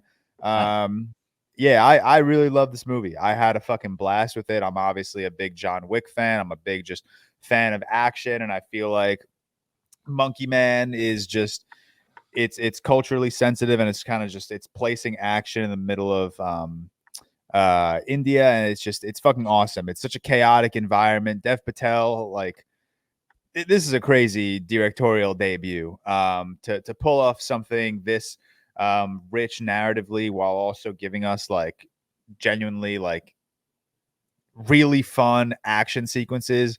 It's cool. I had a blast this to the theater. I had a really, really good time with it. Obviously everyone's talking about Dev Patel's directing, but this man is so good behind the camera, which obviously we all know. He's been nominated for that Oscar before. I know you guys aren't as high on The Green Knight as I am, but I think we could all agree Dev Patel is fantastic in that movie. So yeah, I still got Monkey Man at my number 4 spot at a 4.5 out of 5. And now we'll move into our top 3. And we'll just number 3 for now. So Seth, number 3. Again, spoke about it in detail. Did a massive episode on it. So wait, was I on the Furiosa episode? I don't know. I feel like I wasn't. Was I? I was not on the Furiosa. Oh no, episode. you went on the Furiosa episode. I was on. Yeah, the Furiosa number 3. Again, similar to Furiosa and the First Omen, like those two where I really, if I rewatch, I really can see them going up, and this being a 5-star especially. But 4.5 as of right now, I do think it's one of the great prequels. I think it's genius. I think it's George Miller at his best. The more I think about Furiosa, I actually think I like it slightly more than Fury Road, which is surprising. Wow. I think it's a lot more kind of contained, but it is, that kind of spectacularness. But it's, I think as a study of character, this, intrigues me much more. But I think they're both incredible. But kind of the messy, melodrama in moments, and just the incredible sequences, which obviously I've been posting. We've seen so many people in post on Twitter, and every time I post it, I get the same response that, looks like a video game, whatever. It's like, so what? Shit looks fucking cool, man. Like, do you know what I mean? It really fucking annoys me, people, the discourse around Furiosa. But again, I think it's great. I think it's, in talking about prequels, like we said earlier, easily an all-timer. We should do an episode on prequels. I've never even thought about prequels. Yeah, we definitely should. But yeah, Furiosa number 3, fantastic film. The more I watch Furiosa, I don't hate the better than Fury Road argument. I don't agree with it. I still obviously Fury Road. I mean, I have them at the same rating anyway. I just think. Yeah, I have at the same rating too. Yeah. I think Furiosa could be like a 5-star for me on rewatch, because I've seen Fury Road like 3 times and it's just great, amazing. But I think Furiosa, I think the more I watch that, the more it will improve over time. I'm gonna steal it from Tyler just because my third is also Furiosa. 92 out of 100. I don't know if I agree that it's better than I have. That's a 4.5 versus 5. It's not too much different, but I still think Fury Road is better. I fucking adore Fury Road. Furiosa is awesome, man. Everyone who didn't go see it is silly. But if it were good, it would have made money, right? But yeah, it's just a bummer that these things just don't make anything. Go see this fucking movie. Everyone listening to this obviously did. I don't get it, you idiots, you dumb idiots. Go see this damn movie. Oh my god. I'd imagine listening to our podcast has seen Furiosa in theaters. Yeah, I gotta assume. If you have not, go see. I mean, that's like what the opposite of what Tyler said, where it's like everyone outside of film Twitter was like whatever. Everyone on film Twitter loved Furiosa. I don't think I as they should. I have one friend who likes, or I have 2 friends, I'd say, that like movies. And they both went and saw it. But I feel like anyone else, in my friend group, did not. Bummer. Sad. Number 3 for me. I saw it 3 times. I'm pulling my weight. Yeah. Good work.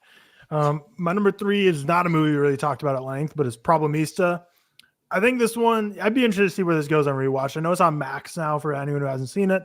I really loved it. Directorial debut of Julio Torres. He's done a couple so this is distributed by A24. He's done a couple shorts with them, but it's his first feature film he directed.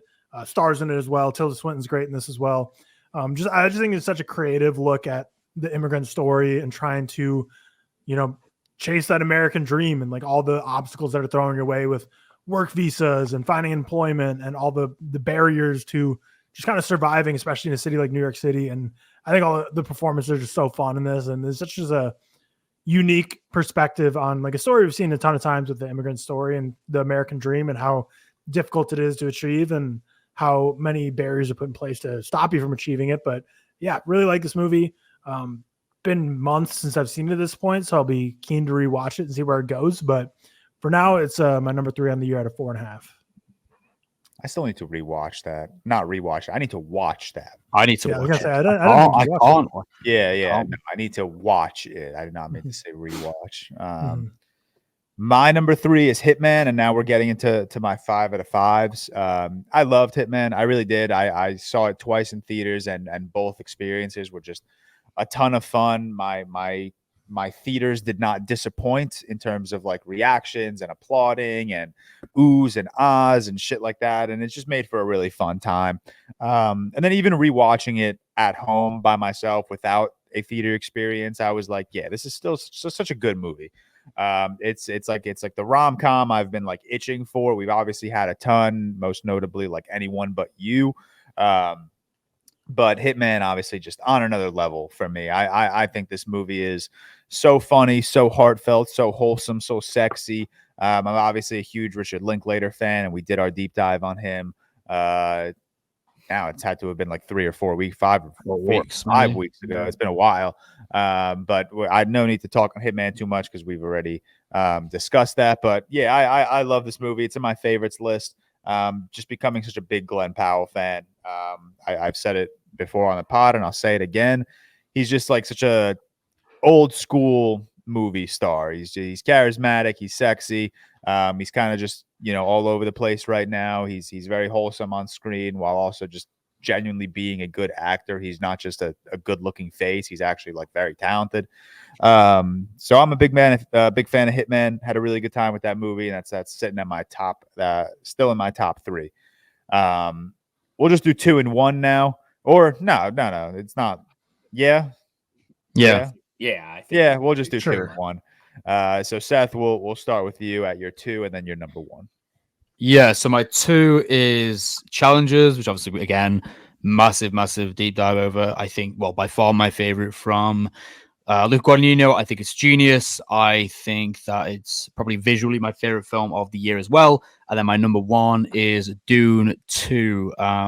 Again, spoke about Dune 2 for a fucking at length, of course. Big Dune fan. I think that both Dune films are just sublime blockbusters. Everything I need from that sort of film and more.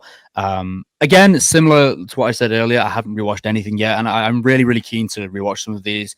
I don't know why I didn't go to see Dune again or Challengers again. It's rare for me to see films in cinemas twice just because of time wise, which says a lot, George, says to you, about like Oppenheimer, for example, which I did go and see 4 times just because I think that for me was like, I don't know, it's like I need to see that in cinemas again. When I've had the opportunity, it was different. So yeah, that's my 2 and 1. Challenge is a 4.5 and Dune 2 out of 5. I will say though, and I watched I've seen Dune 1 since Dune 2. I've seen Dune 1 like 3 times now. I think I prefer Dune 1 a little bit more than Dune 2 very much. But yeah, I still same. I still think Dune 2 is like amazing. Obviously, whatever. I'm still fucking in love with it. I think it's a fantastic film, but I do prefer Dune 1. But yeah, that's my 2 and 1 anyway. Very nice. Tyler, we'll pivot over to you for your 2 and 1. Yep, same top 2 as Seth. Flip though. My number 2 is Dune Part 2, 4.5 out of 5. It was a 5 initially for me, and then kind of dropped it because similar to Seth, I like Dune 1 more than Dune 2. But still, both of them are like incredible and everything I want from that franchise and more. And I can't wait to see the next one, which we kind of mentioned last week we're going to be getting sooner than we all kind of expected. So hopefully. Yeah, that Dune Messiah should be coming out in like 2.5 years or so, it seems. Which sounds like a long time, but we all thought it could be like 5 years. But yeah, Dune Part 2 is incredible. Timmy really took that leap. It's like the craziest aura we've ever seen from him on screen. And I'm excited to see where he goes from here. I mean, Wonka has some crazy aura too, but yeah. Number 1 for me is Challengers. Haven't rewatched a single 2024 release, but seen Challengers 3 times now. I always think about this movie. I love the score. It's such fun, but like I love the college setting too, like when they're at like Stanford and stuff, and just all the performances, just like everything about this movie. I just want to like soak myself up in, and it's just great times. Challengers like my clear cut number 1 of the year, the only 5-star for me on the year so far. Very nice. Cam, is it very nice, George? Yeah, well, listen. Is it really very nice, George? I'm not here to yuck your yum, brother.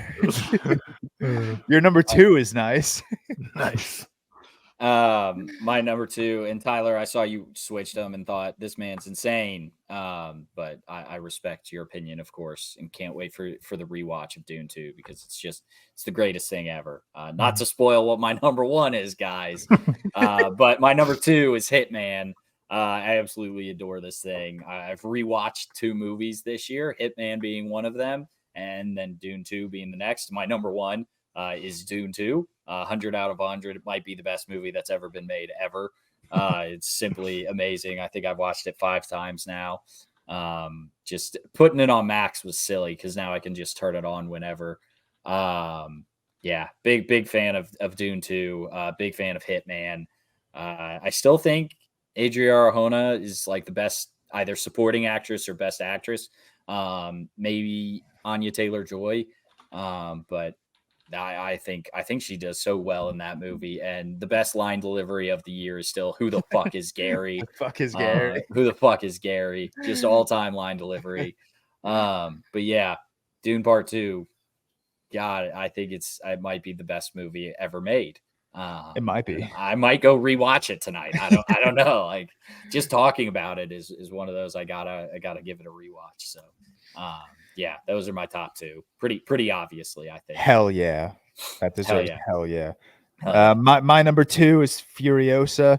I've seen it 4 or 5 times now. Like I said, I tweeted yesterday, best prequel of all time. And I wholeheartedly stand by that. It's everything I love about Fury Road. It just has a more like concrete narrative, which I absolutely love. Alila Brown, Anya Taylor-Joy, and Charlize. I love that the 3 of them all show up in this movie because it's one iconic queen played by 3 iconic queens, and it's such a good movie, man.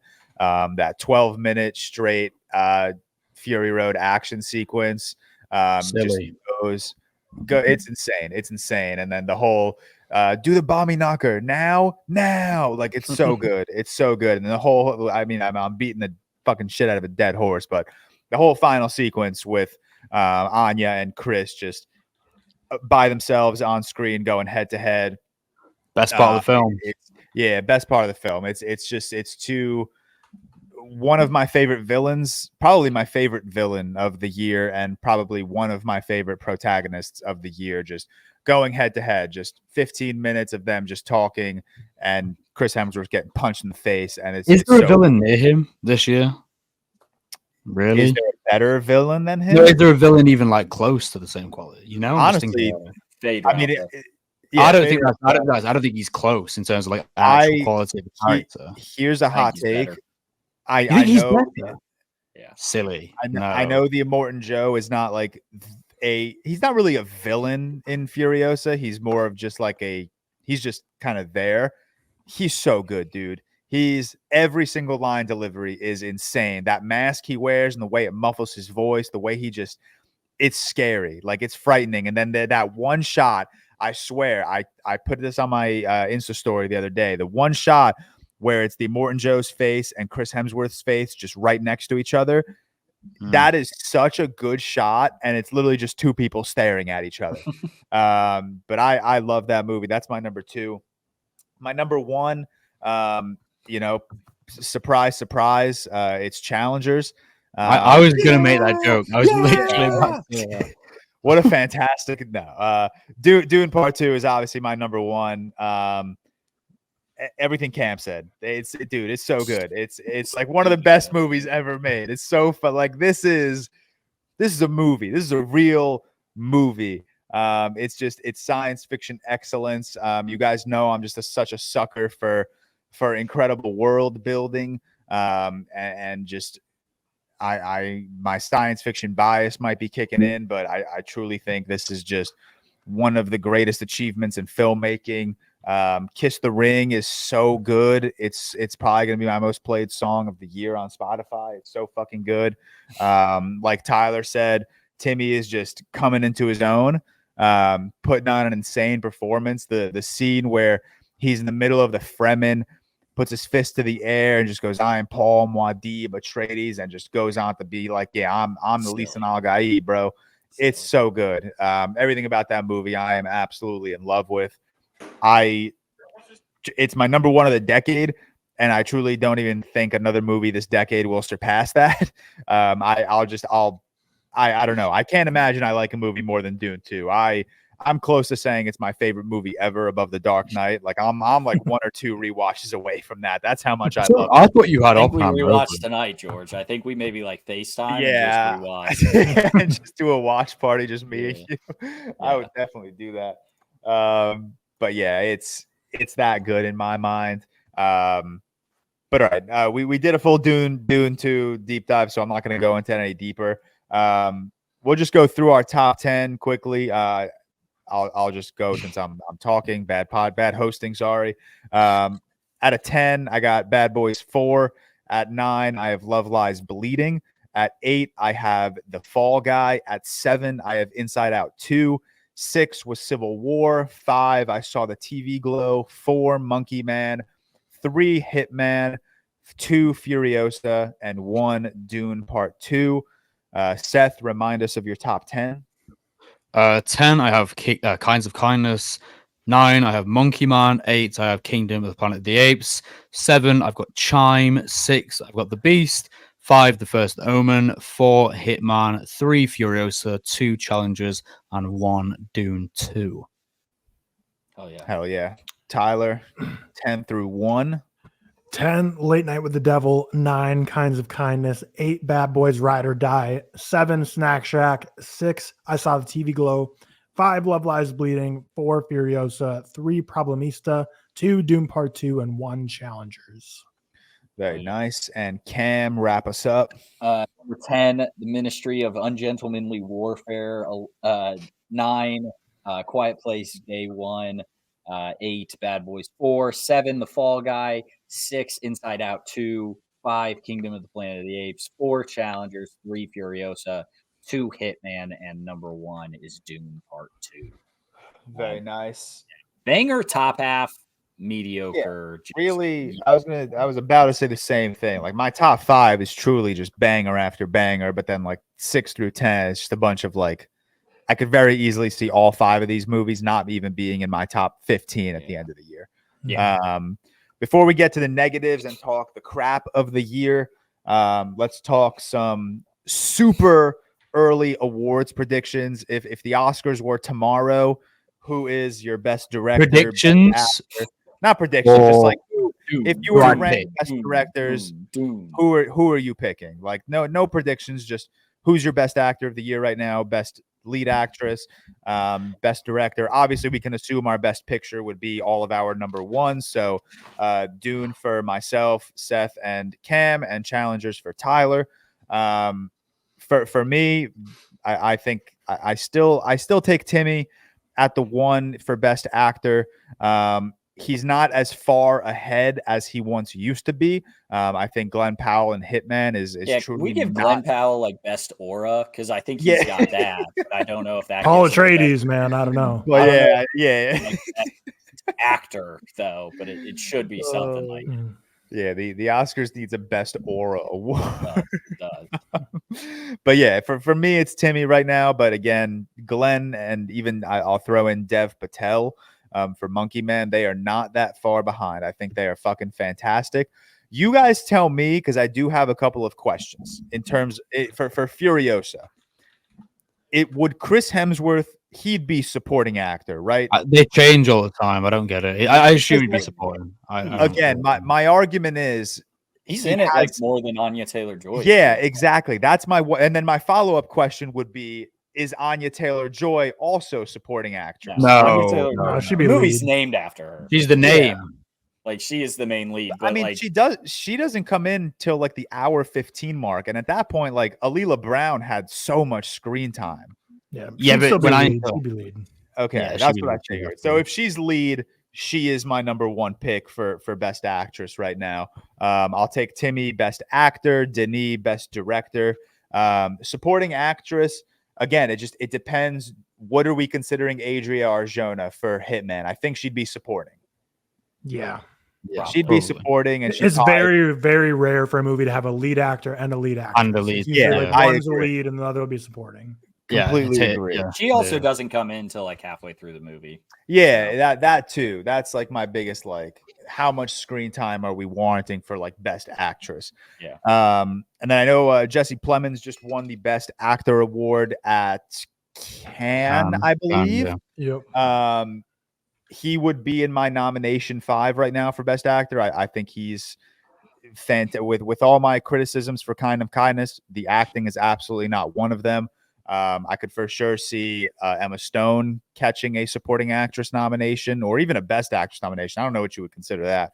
But yeah, those are like my soft picks right now for who I would consider like the best acting performances of the year. Cam, we'll pivot over to you. Pretty similar. I mean, give Dune all of the technical awards, and then Denny best director, Timmy best actor, Adrian Arjona again, whatever actress category she's in, and then if she got for supporting, then she wins that. But then for main actress, I'd say either Anya Taylor-Joy or Zendaya in Challengers. Zendaya's fucking great in Challengers, in my opinion. Outside of Timmy, best actor, maybe Kong from Godzilla X Kong, The New Empire. Kind of lays it all out there. Gets a lot of emotion in that one. No, but those are, did I miss anything? Best supporting actor would probably be like Chris Hemsworth or maybe Fade Routha, Austin Butler. No. He's so fucking great, man. He's so fucking great, man. Dude, so when Dune came out, I posted that TikTok video basically saying like I think Fade Routha, I think Austin Butler deserves those flowers, being in the conversation. He's nowhere near the best villain of all time, but I don't mind him being in the conversation. I think Chris Hemsworth shits on Fade Routha. Far better. Yeah, I think they're I like one it. too. Every part of Furiosa for me gets better on rewatch. Primarily Chris Hemsworth performance. I haven't watched it a second time. On first watch, I'm like, okay, this is a very silly performance. Yeah. But then on rewatch, I'm like, this is a very silly performance. But I mean it in a significantly more complimentary way. I think he's so good in this movie. And I hope he gets recognized. I truly do. But yeah, Seth, Tyler. I'll go I'll say my standouts ones. I think cinematography, I'd go Challengers. Best picture, I'd go Dune right now, as George said. Best actress, I'd actually go. What? I'm not even trying to hate. You take Challengers cinematography over Dune and Dune's Furiosa. Dune's best. Yeah. I think that Mukti Pram, whatever his name is, he's the guy who's obviously done Uncle Boomy, a Picture Pong films. He's done Memorial. This, I think he's one of the best working today. Definitely cinematography. I'd take Dune. Film, I would take for best actress, I'd take Lea Seydoux for The Beast. I think she's that good. Actually, best actress, there's 4 for me. The top 3 would be Anya Taylor-Joy, Lea Seydoux, or Nell Tiger-Free for First Omen. It'd be one of those 3. Best actor, there's not really I'd probably say Timothy right now, but Timothy or Jesse Plemons, maybe Jesse Plemons. But there's not many standout actors for me. Obviously, maybe Glenn Powell as well, but that's a bit different.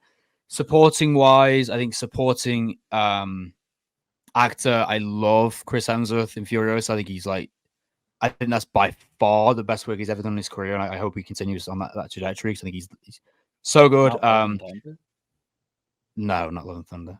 George McKay in The Beast is also incredible. And the acting's one of the strongest parts of that film. And then, I guess that's kind of the main ones. Best. Do you know what? Best director. I'd probably lean George Miller right now. I think just purely best director, probably go George Miller. But again, could change. But I'd say they're my main ones anyway. Silliness. I feel like I have a lot of similarities to Seth there because I would for sure best director would go to George Miller. For me, I would go best cinematography goes into Challengers. Best actor, probably Timmy. And then supporting actor, I guess we're going Chris Hemsworth, but I'd throw Mike Feist in there as well. I don't know. I'd assume both him and Josh O'Connor would be supporting for Challengers. So I guess either of them, they're kind of interchangeable, which is kind of the point of the movie. I'd probably go Josh O'Connor myself. Now I'm thinking about it. I'd probably go Josh O'Connor, but they're both in terms of where they, it's 1A, 1B. Best act. So let's see. Let me get back to the beginning. I go best picture would be Challengers. Obviously, that's my number 1. Cinematography, Challengers. Director, George Miller. Best actor, Timmy. Best supporting actor, I'd probably still go Chris Hemsworth. Best actress, I might go Kristen Stewart from Love Lies Bleeding. And then best supporting actress might be Katie O'Brien, honestly, too. But I might go Zendaya for Dune Part 2 for best supporting actress. That's kind of all of them, right? That's all we were kind of going through. So yeah, best score is Challengers. No, it's not. Best scores Best challenge. scores Hold on. challenges. I Can't had take of the episode, by the way. hold on. I was not in the mood to get into this argument with you guys, and I had a text typed out. This was like 2 or 3 days ago. I was at the gym, blaring the Dune score in my ear, and I've been doing the same with challenges. the text I had typed out was literally, "We've all given some pretty dog shit takes on this podcast. Saying Challengers score over Dune gotta be the most Best scores brainwashed challenge. thing." I'll be honest. No, I think it's much it's- better than Dune. Dude, The Challenges I score is truly, fine. I can't even imagine you listen to like Kiss the Ring or The Quiet before whatever it's called and think it's not better than that's such Did an insane take. did- first movie win best original score? Yes, it did. Okay, so I think I think Hans, because of that, Hans Zimmer will not win for Dune 2. that's the issue. We're It's not a talking lot, predictions. not We're not talking reusing predictions. it, but it's like I think the No, first so- Dune it's all there. score is much You know, better. it's No. it should be an adapted score. It's not. George, have you original score, listened it's to adapted Final score. Set at the gym? Final Set is like It doesn't matter. I've listened to crazy. Yeah Times 10, and it's the most annoying thing No. ever, Oh, dude. man, It is. best It's, score. The Challenger scores in my head 4 All to the 5 time. times a day. Like, it is not so once good. crossed my mind. Kiss the Ring is in my head 4 to 5 times a day. There, one of oh man. Fuck that. There's no way. All right, when Challengers is standing Yeah. up on stage, Challengers themselves are Listen, standing up there. I hope I know when ReelTok Awards come out, I'm gonna fuck you guys with Challengers because it's obviously not gonna be in any of my rankings. So I'm gonna feel bad about that. I genuinely will feel bad about that. So I hope I'm wrong when it comes to like Oscars. I hope it wins Oscars just to like make no, but up for I think we're gonna all us three are still gonna have it really high though. So I think the point it's all going Yeah. to come down to one person can drag it down. So it's a matter of like if the fan vote drags it down Have it. too, or if they help keep it in the middle or I move was it gonna up. say, yeah, I'm way in the minority on Challengers. So I think the fan vote will also help keep it alive. But yeah, there's no way you guys think Challenger scores better. There's no way. Clearly. I think George, here's one. I think that the first Dune score is close to Challengers. I much prefer the first. I listen to the first Dune score a lot, like a lot I more. listen than to both of them in equal measure. They're both phenomenal. I think They're Dune's the both- best movie ever, George, and I think Challenger's score is better. That's the one. That's the one. Like That's so area crazy. I'll give That's Challengers. so the- crazy. Outside of that techno score that pops up once every half hour, nothing It's else. so outside, good every outside time, of the man. best music you've ever heard in your life, yeah. George, it's crazy because you love the All Quiet on the Western Front score. When I could say the same thing was like that dubstep score that shows up every 30 minutes. in Yeah, the but movie. it's different every single time. It has a different So is flow. Challengers. No, it's Challengers. If you No, listen no. to it, Dude, Different. the Different. Challengers score is like a Taylor Swift album. Every single song. oh just my sounds god, the I need to exact read same. Really, man. Every song sounds the exact same. It's Every Dune score is a woman screaming at a different level of angst. Silly. All right, my bad for bringing that up, guys. No, it's I'm gonna good for leave good content. Good I'm content. gonna leave this pod and go listen to Kiss the Ring on repeat. All right, let's talk some absolute dog shit. Tyler, let's just quickly check off AGGRO Drift because the two of us did watch it in the last week. It's bad for me. Like it's like I had a really Josh. yes, I watched in the cinema. I had a really bad experience with this movie. It was cool for like 5 seconds, and then it turned into this movie. I question if it was AI generated or not. I think it's absolutely hilarious that like some of our mutuals rate this highly, but are like on Twitter shitting on AI. Meanwhile, this movie uses AI more than like Late Night with the Devil did. But AI is not the reason. What? What AI is it? Like, what does it use? I know it does use AI, doesn't it? I haven't seen it. Yeah, so. it's used on like it's used to like animate like tattoos, and there are like figures in the background that move around. It's like shit like that. So it's nothing like It's very obvious, but like yeah, it's very people grossly argue it's like intentionally used, but it's like people pick and choose with AI all the time. yeah, it's weird. It's weird that like we're not shitting on AGGRO Drift, but we're shitting on Late Night with the Devil when it's not nearly as egregious in Late Night with the Devil as it is in AGGRO Drift. But even regardless, I said in my Letterboxd review, the AI is not the reason I dislike this movie. The movie is just, I said this again in my Letterboxd review, it feels like it's coming from the mind of like a failing SoundCloud rapper who wants to make his first music video, and it turns out to just be like this really shitty infrared, no plot, no characters, very choppy, very robotic experience. It's annoying. Like that's my critique of the movie. It's annoying. Like it's truly just like an annoying movie to have to sit through. And there were moments where I wanted to turn it off. There were several moments where I wanted to turn it off. I think it's hilarious that like Harmony Korine is very open about just like hating the state of cinema right now and just not being attracted to any movie that comes out. So what he did was make like the worst movie ever made, but he tried to like push the boundaries of cinema, and he did it in like the worst way possible. I mean this truly disrespectfully.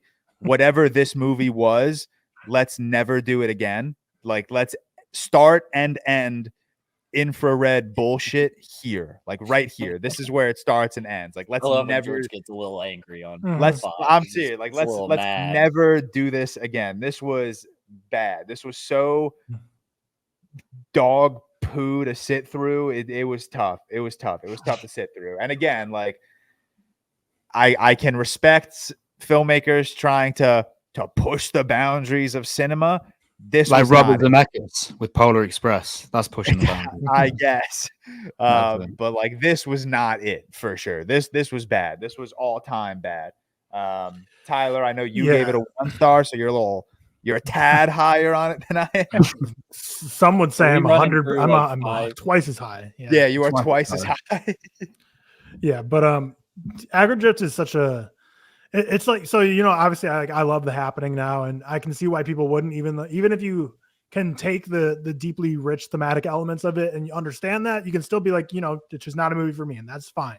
Same thing here for Harmony Korine. Like, I totally get what he's going for with this. Like, this is like an anti-cinema movie.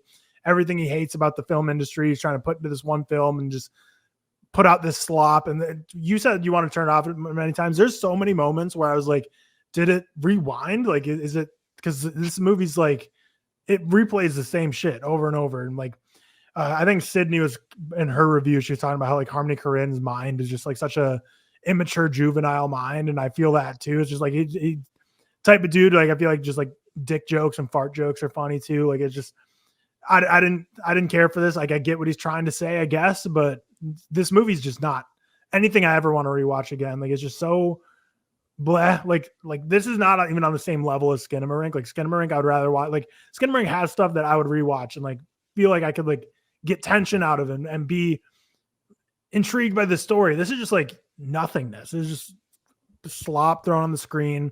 And the whole AI thing, it's like, you know, is he using that intentionally? And were they not using stolen images for their training of their AI model? First, a lot of people are saying that. I'd like to see proof that they, like, someone's like, well, he didn't use any stolen images for his AI training model. It's like, did he say that? Or like, what's the proof? And then same thing, like Sydney mentioned in her reviews, there's no writer credited for this movie. Like, now it says Harmony Korine's the writer, but that's even more sus. It's like, was this just an AI generated script? It really feels like it. But yeah, it's like, and where I was going with AI, it's like, even if it was like ethically used, like, it's just, I just think AI generated stuff is so ugly. Like, you see it throughout the whole movie where it's like just these AI images that look very similar to what we've all seen. Anytime you see this generative AI stuff all over, like these people changing their bodies, tattoos, whatever. And I just think it's just like such an ugly image that I just have no interest in seeing in a movie I'm watching. So I don't know. It's like, I get what he's going for and I get the thematic elements he's hitting. So I give him a 1 star for that. But this movie is just so, it's just nails on a chalkboard. Like, it's like, at the end of the day, like, I like something like a movie that's going to hit me deeply while also, and like give me something, a message to think about, while also being something that I actually like want to spend time watching. Whereas this is like 81 minutes of stuff that the first 5 minutes I was interested by and I was like intrigued by. And then it just kind of was the same stuff over and over. And then with the one dude that was like humping the air, moaning, like they just kept replaying that. And I like genuinely kept thinking like it was skipping. And I was like, we've already seen this dude humping the air, moaning, just, I'm like, we've seen this shit like 80 times. Is this movie ever going to end? So yeah, it's stupid. I don't know. Bad movie. Yeah, really, really, really tough one to sit through. Cam and Seth, we'll pivot over to you. What dog shit movies are you? Are we you doing like our watching? 5 through 1? No. We're just. I mean, we can. I don't really have him ranked, but we can. Also, I have them ranked, but yeah. All right. Then let's start. We'll do our 5 through 1. All right. Yeah. Okay. Well, You do ready? you want to just do 5 through 1 at the same time, or just go in a circle 5 then No. 4? Yeah, 'cause I don't care to speak too long Yeah, about last this. one. Yeah, we'll go all at once. All right, we'll go all at once. Cam, we will start with you. My 5, so honorable mention to Madam Web not making the bottom 5 of the year. So congrats to her. It will probably be a best superhero movie nominee at the ReelTok Awards, though. As of there's right just now, so it will little. be. Because we only have 5 coming out this year. We already clocked it. So there's going to be 5 nominees, only 5 movies. That's incredible. Are you counting the Crisis on Infinite Earths? Because I think 3 of those are coming out this year. Yeah, 3 of those are coming Yeah, out. 2 of okay. them are out. We'll count those just to not get Madam Web as a Real Talk nominee, probably. But number 5 is Under Paris, a 22 out of 100. This stupid Netflix shark movie that came out this year about shark being in Again, though, film Twitter is such a bubble. I've seen so many people talk about that movie, like on TikTok comments, especially anytime water's involved or anything with water. Like all the top comments, 1,000 likes. Like there's so like Under Paris. I'm like, damn, like that's why like film Twitter is such a bubble because people watch Under Paris. How do you become a fan? There are 28 fans of this movie. I How think do it's you if you become a like fan? it. Top Like 4. No, it's the top 4. 'cause these- Top 4.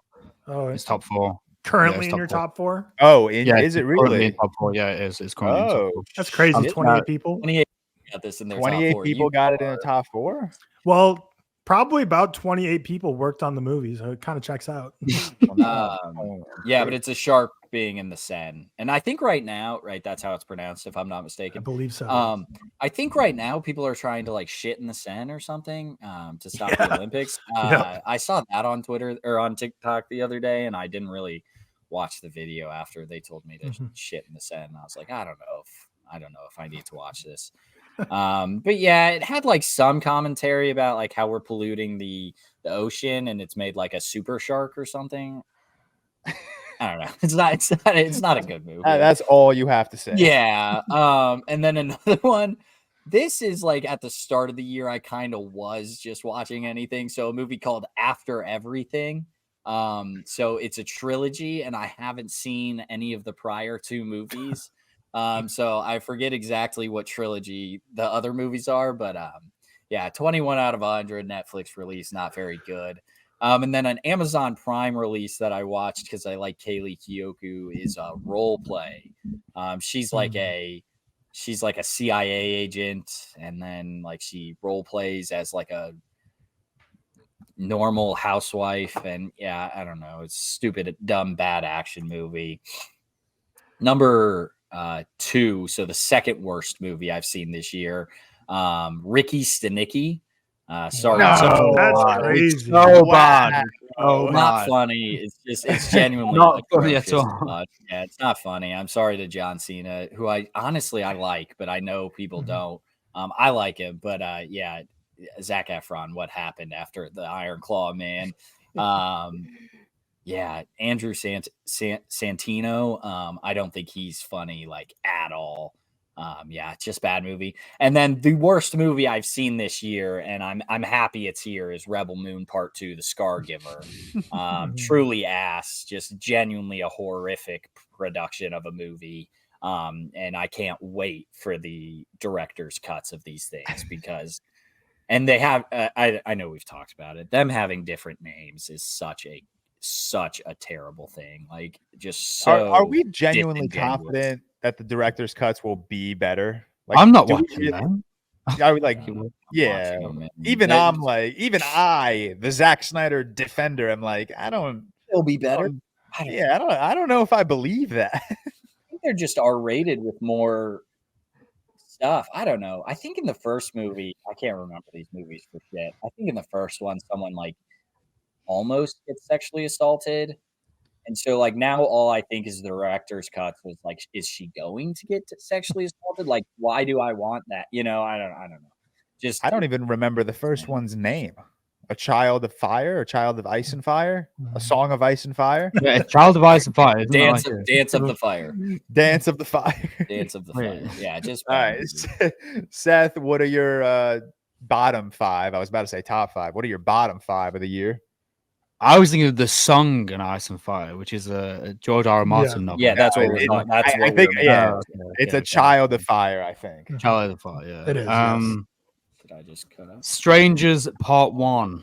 Terrible. Really, I don't think I was the only one here. So it's weird franchise because first one, I think is like whatever, fine. Second one, I'm a big fan of, and then this recent one is horrendous. And they filmed the trilogy in like a 90-day period. They filmed the whole trilogy. Bad start. It's terrible. Everything good about it. It's by the book. It's boring. It's tiresome. Offers little to no tension that the others managed to, and the chemistry between the main two is terrible. Another bad one from this year, Rebel Moon, as Cam already touched on. I hated it. I think it's even worse than the first Rebel Moon, which is saying a lot. It is. Night Swim. Night Swim was a January release, one with Kerry Condon, my beloved. Again, really, really, really dumb. Really, really bad film. Really bad film. Madam Web, already touched on. Terrible. I hated it. I think it was abysmal. But I don't think it's the worst film of the year, because I think the worst film of the year is Ricky Stenicki. Yeah. Oh my God. I watched this and gave it 1.5, and I think I lowered my rating to 1. I was like, why am I giving it 1.5? It's so and it's also like 2 hours long as well, which is crazy. Yeah, by the way. it's stupid. I hated Ricky Stenicki so much. I think it's just the most unfunny film. Wow, we got Stenicki haters in here. That's so mind fun. you, I will say I don't have a single half star yet this year. I don't have a half star. That's one. That's Maybe crazy. one That star. is crazy. Cam. Yeah, all of I have. Let's see. I have 1, 2, 3, 4, 5, 6, 7 1-stars. So wow. Maybe I'm going soft. I got to start. I got half stars. I got 4 1s and 4 halves. Sheesh. Well, I've got 2 1s and then 1.5 above that. You guys, we got some poop movies. Oh, shout out! Sorry, I need to shout because there's Beekeeper is like 2.5, which is fine. But then under that, just ahead of Strangers Paradise Night is Spaceman, which is equally terrible. Oh no, sorry, Strangers Paradise Night. Spaceman is horrible. Yeah, Spaceman's horrible. I hate Spaceman so much. Generational bad Adam Sandler performance, by the way. Like seriously bad. Terrible. You didn't like Skinny Human every fucking 30 seconds? No. Or what was it? Skinny Flashbacks. Human? Yeah, Skinny Human. Yeah, Skinny Human. Dumb. Not that skinny of a human either way. Also, Yeah, like, he wasn't that skinny. Yeah. No, Everyone he's always really makes fun not. of it. Everyone always makes fun of Adam Sandler for like putting himself in movies with like supermodels being his wives. So like, but nothing's worse for the ego than this, where he makes a whole movie where it's just a guy, Paul Dano glazing and saying you're skinny. It's like have some shame, Adam Sandler. But number 5 worst, Rebel Moon Part 2, The Scar Giver. These Rebel Moon movies are just so bad that it makes you really question if Zack Snyder was ever good. And I mean that very honestly, just completely like the memes, of course, that everyone always throws on Twitter, like with the horse on fire, and then it goes to like a badly drawn horse. That doesn't even do justice for how bad Zack Snyder's career is. Absolutely, there's no horse in the third. Yeah, there's no horse. It's a dead horse. It's Goodfellas bed horse, head chopped off, bleeding all over the sheets. Godfather. That's his career right now. Yeah. Godfather. I needed to correct you there. Yeah, 41 because 41 ranked of all the ones I've seen. But another Netflix release, Damsel. Honestly, like it had the bones. I feel like to be like a movie that was good, but just none of it was achieved. And I feel like that's just the Netflixification of a movie that had a chance, but didn't end up going anywhere. Third worst of the year's Aggro Drifts. Again, we just talked about it. Number 2, Seth mentioned it, Spaceman.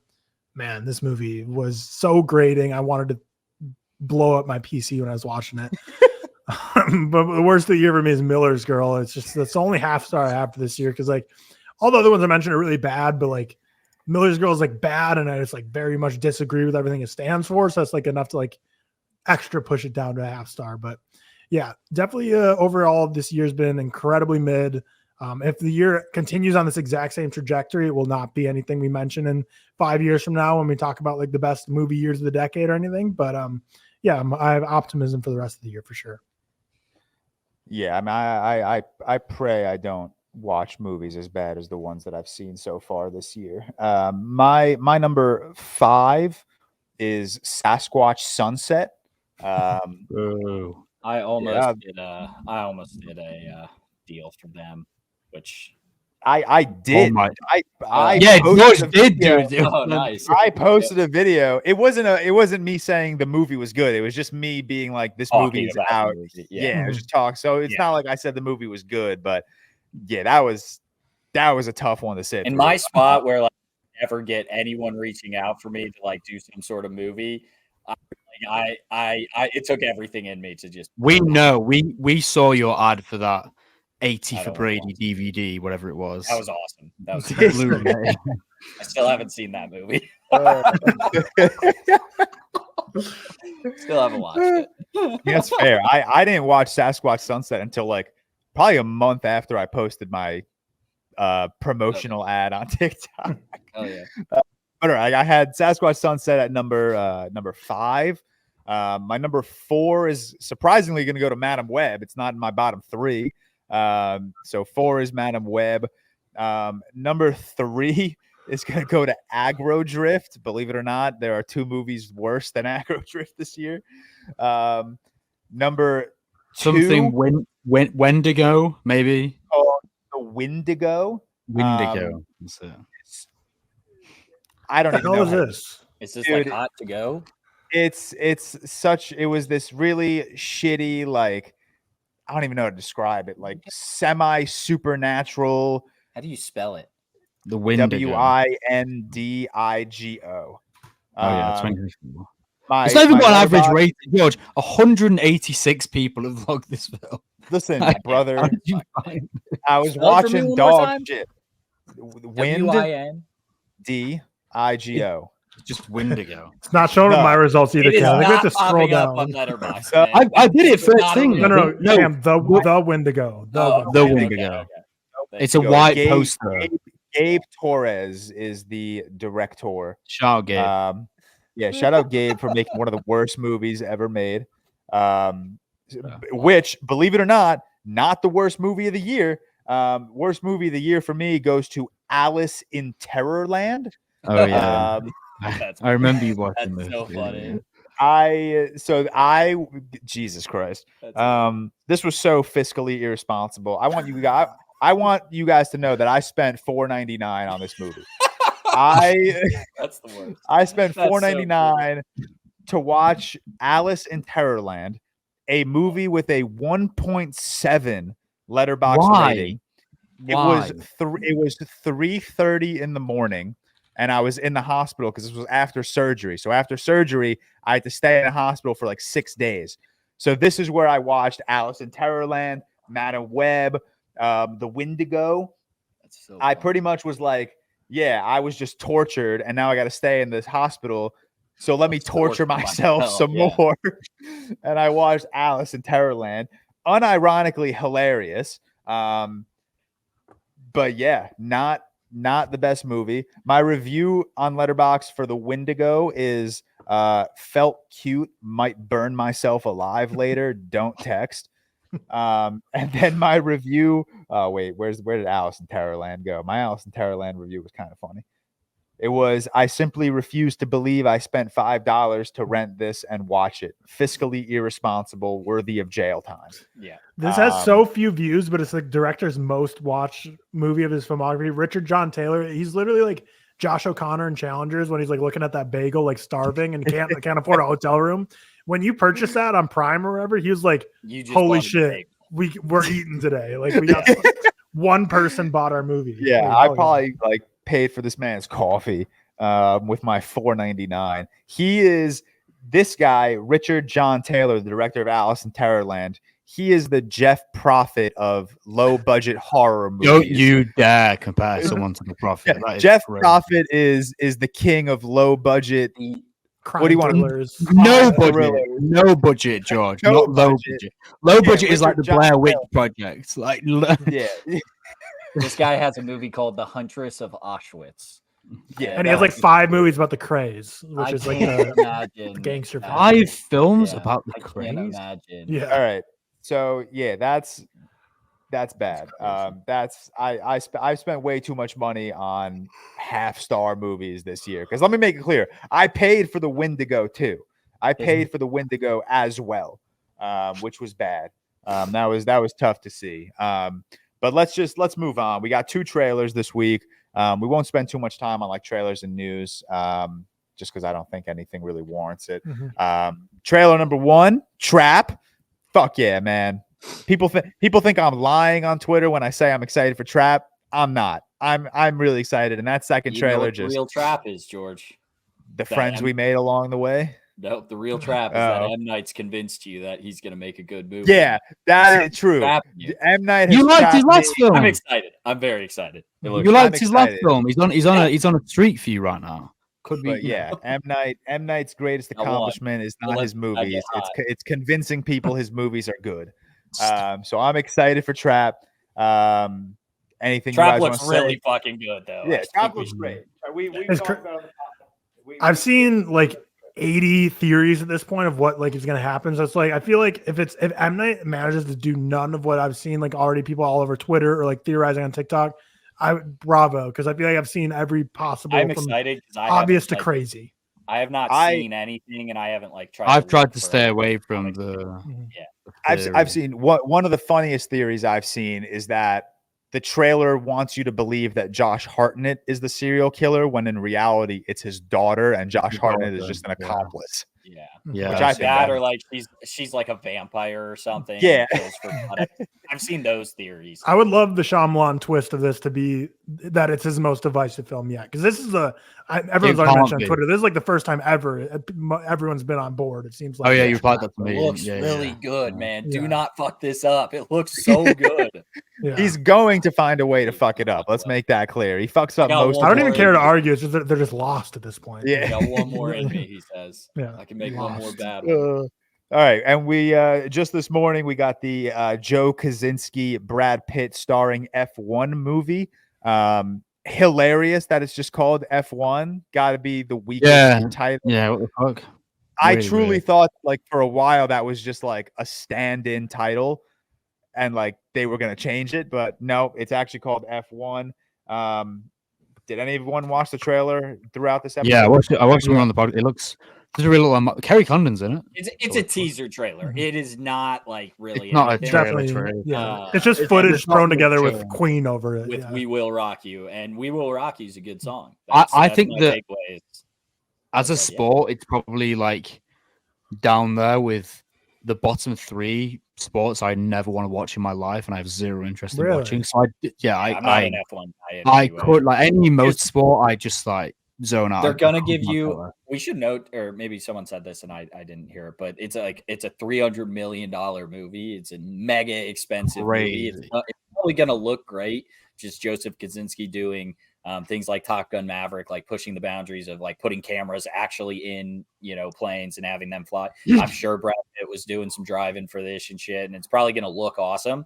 But it's going to be one of those movies where like halfway through Brad Pitt gets into like major accident or almost gets in a major accident. And then it's like gets yelled at by Kerry Condon or something, like he's being too unsafe. And then at the end he wins some race. Imagine it's just like Ferrari, but shit. It's gonna be the same movie. Like, it's got like 100. So I think it's over 300 million, isn't it, the budget? Which is obscene. I looked it up and I saw 300 million. Oh, exactly. But even so, like Maverick was 170 million. Yeah, that is a crazy. Well over 300 million. Well, that's crazy. That's crazy. Like, insane. This thing's got to make billions. It's because 200 million of it's going to Brad Pitt legal fees for his children disowning him, and his lawyer fees are ramping up. But yeah, this trailer, it's not really like a trailer like Cam was saying, so it looks very generic. But the thing is, like, I watch F1, I enjoy it. The shots in the trailer at least made me think like this is like just like not exciting. Like I feel like I'd rather just watch an F1 race, especially because it's like a fictional story. I really like the movie Rush, but I would just rather watch real F1 than watch like this story of F1. And, people would say the same thing about like Top Gun Maverick, but it's like, but you can't just watch footage of like fighter jets going on missions like that. So it's like, that's showing you something you don't normally get to see. Whereas like F1, you can watch every Sunday. I think the reason this trailer release is because the British Grand Prix is going on right now. So I'm guessing it was like right before the race started or something, they dropped like the F1 trailer. But yeah, I don't know. F1's definitely like grown in popularity like crazy the past 5 years with Netflix's series Drive to Survive. So I think they're just trying to ride the coattails off that. But yeah, it's just an odd one. F1 drivers usually like the oldest they ever get is like 40, like nowadays, and even then they're like usually like smaller guys who look younger. So like seeing Brad Pitt as like an F1 driver just takes me out of the moment because like they're not really trying to make him look younger in this. He has like a little bit of gray stubbly beard. It's like just like not someone who would be an F1 driver. It's like, yeah, I don't know. I mean, he looks good, but he just doesn't look like, I don't know. It's like George would say, like, watching Josh O'Connor, Mike Pfeiffer's and be tennis players, just like takes you out of the moment. You're like, you're just not someone who would be in that spot. But I don't know. I thought the trailer looked boring and lame, but whatever. I'll see it. I just need a full trailer. It looked like the teaser trailer we got for Cars 3, where it was just everything on a track and shit happened. When you find it. All right, let's move into some news. Easily the most important news of our lifetime, probably.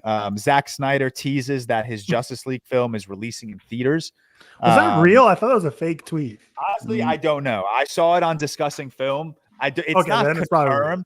It's not confirmed. The tweet said Zack Snyder teases that which basically means Zack Snyder in an interview probably said like, yeah, I would love to re-release it. Like, and then people take it out of context. But they should re-release it. That is one of the greatest movies of our lifetime, and it would make a Zack Snyder $1 billion without a doubt. I would love to see that in the theater for that much slow-mo, man. I will. Yeah, I got no comeback. If you take out the slow-mo of that movie's 2 hours and 15 minutes, probably. I got no rebuttal. You are absolutely the football scene's the most egregious by far. That seems like 5 minutes of him running 10 yards to the end zone. Crazy. Shout out Wisconsin. It's necessary. You guys are lost. It's necessary. Okay. Another thing that was trending all over film Twitter this week was this list that Fandango dropped of their top 10 summer blockbusters. You had Independence. When does summer start? Is my first question. I'm saying probably a while ago. I'm going to say. I am saying June 1st is the start of the summer blockbuster. Okay, so Avengers: Infinity War and Endgame are both April releases. Yeah, right. That's also that's the biggest question. 10 through 1, we had Independence Day, Avengers 1, Joss Whedon's Marvel's The Avengers. Then you had Avengers: Infinity War, Star Wars Episode 6, The Return of the Jedi, The Dark Knight. Our top 5 was The Empire Strikes Back, A New Hope, Raiders of the Lost Ark, Avengers Endgame, and Jurassic Park. So yeah, it depends when we start the summer blockbuster. Because even if I'm wrong and it's not June 1st and you say it's the first day of summer, that's even later. That's like June 20th. Okay. Then, and Seth already mentioned this, no Jaws. Jaws is number 1. Even if I think Jaws is even quality wise, I think there are better movies on this list than Jaws. I think Jaws is my favorite of all of them. I think Jaws or Jurassic Park, one of the two, I'd probably have out of all. I'd probably take The Dark Knight, Empire, and Jurassic Park over Jaws. But still, Jaws is like summer blockbuster. Jaws is 1. That movie. Jaws is summer. Yeah, Jaws is summer. Like, how do you not have that on the list? And then I was looking how do they do these lists? Is it like I wonder if they ranked these and just had it at like number 11? Because did they rank it though? Or even more. They ranked it though? Yeah, the top 10 is it ranked by them though, or is it ranked? No, it was voted on by like 2,000 people. I don't know who the panel included. I didn't really do my due diligence, TBH, but all I know is that it was voted on by 2,000 people. But then also, if we're starting summer at like June 1st, E.T., I would absolutely have E.T. on this list. That's a summer blockbuster. Mid-T. Stop. You're so lost.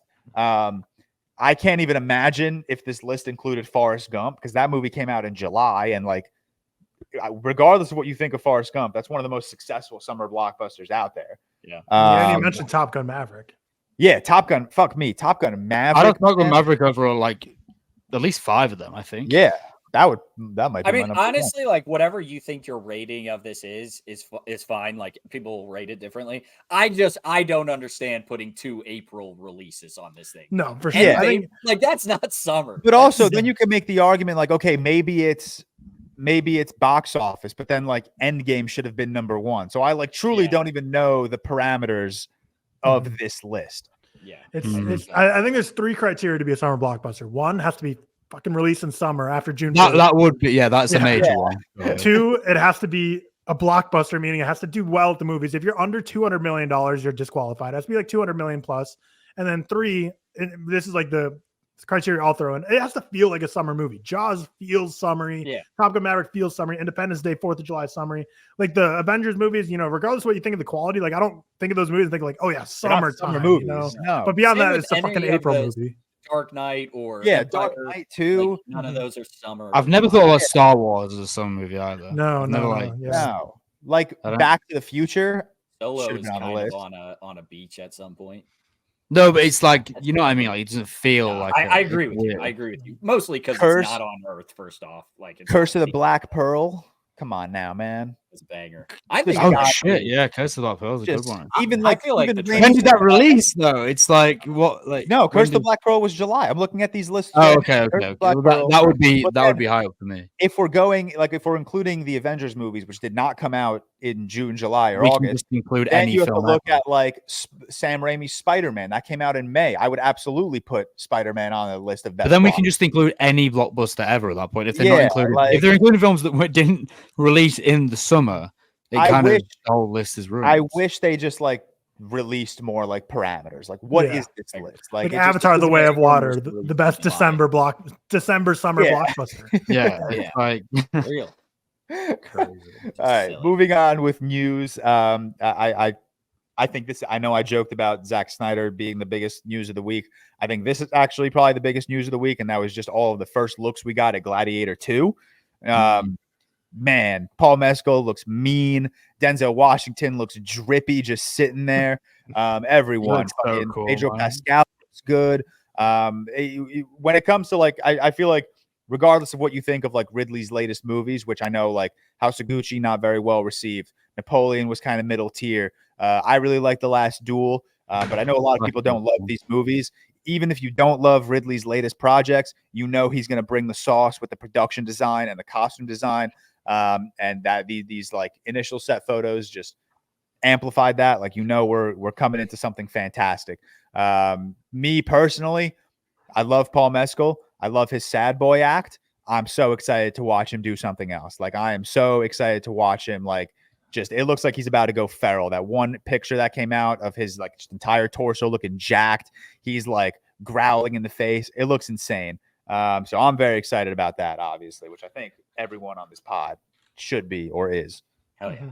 Definitely. Speaking of F1, Tyler, Lewis Hamilton just won that British F1 that you were talking about. Nice, surprising. I don't think he's won it all this year. So shout It's out. a name I know. It's a name. Been I a know. while since he's won. Max Like Tom Verstappen. Brady winning a Super Bowl, like the GOAT, but like hasn't really done much in a few Yeah. years, and then coming Since back and getting one. 2021. Yeah.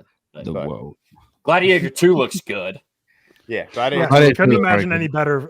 Couldn't imagine a better first look result than those. Denzel looks like I tweeted. Denzel's Denzel was got fucking vibes. coolest guy. Dude, Like, he got he the looks aura so is insane. fucking cool in that picture. It's Good aura. crazy. The aura is insane, man. Yeah. Just sitting in a chair, I was like, damn. I wanted to look at me like that. But True. continuing on with the Gladiator 2 news, and I texted you guys about this, coming out the same day as Wicked.